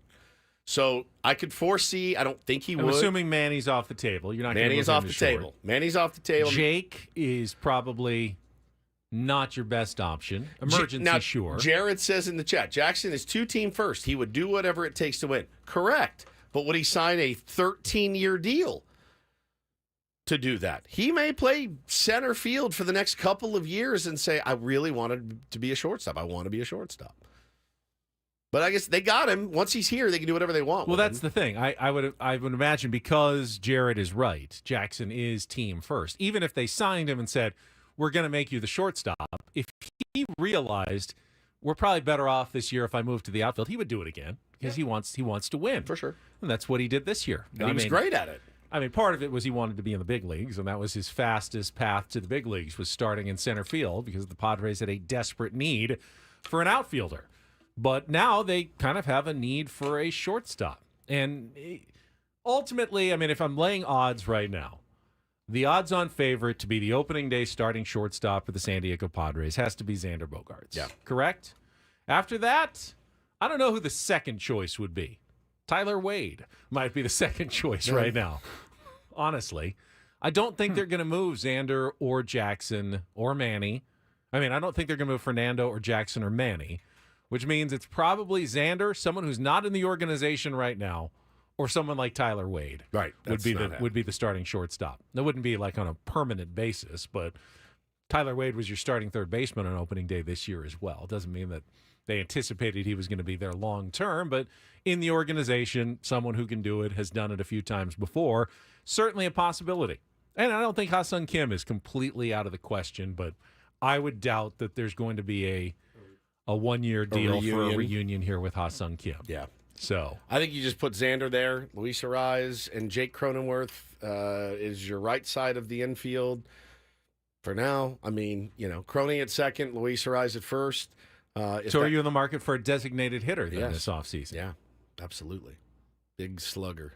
You know who had his contract voided, did not have his option picked up? Joey Gallo. Saw that. Actually, it's funny you mentioned that because I had a bookmark here this morning. This is pretty great. Joey Gallo has the 9th most batted balls hit at least 115 miles an hour during the past decade in Major League Baseball. However, so what? Because he's also a 194 hitter with a brain-dissolving 1,292 strikeouts to go with just 557 hits in the past decade in Major League Baseball. Could you make the argument that because the Padres strike out so little, that they can absorb Joey Gallo's strikeouts better than any other team? No, I don't think you can. I really don't. I mean, great. He's hit a lot of balls hard at 115 miles an hour plus in the last 10 years. 1,292 Ks to 557 hits. And what's he made in his career? Probably $30 million. I mean, it's just staggering. Still walks quite a bit, doesn't he? I don't know. I mean, when you swing and miss as often as you do, eventually they do throw you ball 4. I just don't know. Some of the time as well. I know that I don't know that I want him. I know I don't want him. I know I don't want him. Holy cow. We've spent every offseason for the past 6 years debating should the Padres acquire Joey Gallo. And it's never really been a debate. I don't think that anybody wants him here. I don't think he's a good fit. That is insane. Insane. John Heyman reports the Braves are planning to pick up Marcell Ozuna's $16 million option today. I would think so. That is a very easy choice for the Atlanta Braves, considering the production they got from him this offseason. Yeah, today is the final day for teams and players to make their contract option decisions. It's also the last day for teams to offer qualifying offers to free agents that are departing the organization. Now, I believe players have a couple of weeks to decide whether or not they're going to take it. So if you get offered the qualifying offer, which is just over $21 million, you can take your time deciding whether to keep it and come back on a one-year deal or reject it, go to free agency, and then that team would be eligible for draft pick compensation if you signed with another club. Got it. The Padres, the only two real candidates are Ha-seong Kim and Jurickson Profar. But again, that $21 million price tag and the possibility that they would say yes at that price for 1 year probably gives the Padres some pause before making those offers. I'm sure AJ would love the draft pick compensation. Loves the extra draft picks. But are you willing to pay Ha-seong Kim or Jurickson Profar $21 million for 1 year? So much scratch, man. So much scratch. Evaldi declined his $20 million player option for the 2025 season, so he wants to hit the market. The Diamondbacks picked up the $15 million option on Eugenio Suarez for 2025. That's a no-brainer. He was a monster for them, and they'll have him back for another season, Benny. But yeah, I think Padres in the market for a bat, power bat, certainly, and I think you can make do with what you have in the infield right now and feel pretty good about it. Pretty good. Needing an uptick from Cronenworth, needing Arraez to be healthy, and having Xander knowing what position he's playing, and having Manny at third.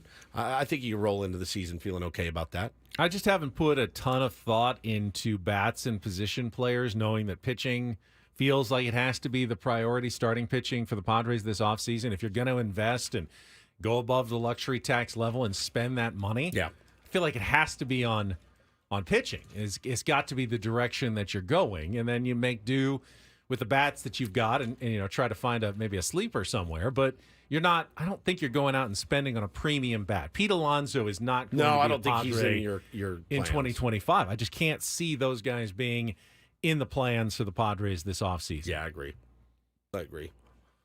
There's a lot of good players out there, though, man. Still a lot of good players out there, and remember, they all want to end up on teams as well. Yeah. So at some point, price tags will come down a little bit. And, patience may be a virtue this offseason for the Padres. Think about how long it took you to get Peralta and Solano last year, and you're really trying to recreate the magic that you got from those guys. And maybe you end up bringing both of those guys back. Either of them, we haven't talked about them really at all this offseason. Neither started the year with the Padres. Correct. So, it worked out, though. It worked out. No guarantee of that happening again. So, general managers meetings, perhaps some more news will come out during the day today. We will, of course, talk about it tomorrow morning when we rejoin you at 6 a.m. And if anything happens over the next 4 hours, Annie and Elston will take care of that as we follow all the baseball offseason news. They are coming up next. We are heading out. Great job, producer Paul Reindl. No guests today, but that's okay. We had a good Monday show anyway. Get used to it, buddy. And Stephen Woods, I'm Ben Higgins. Have a great rest of your Monday from all of us here at San Diego's #1 sports station, 97.3 The Fan. So long, everybody.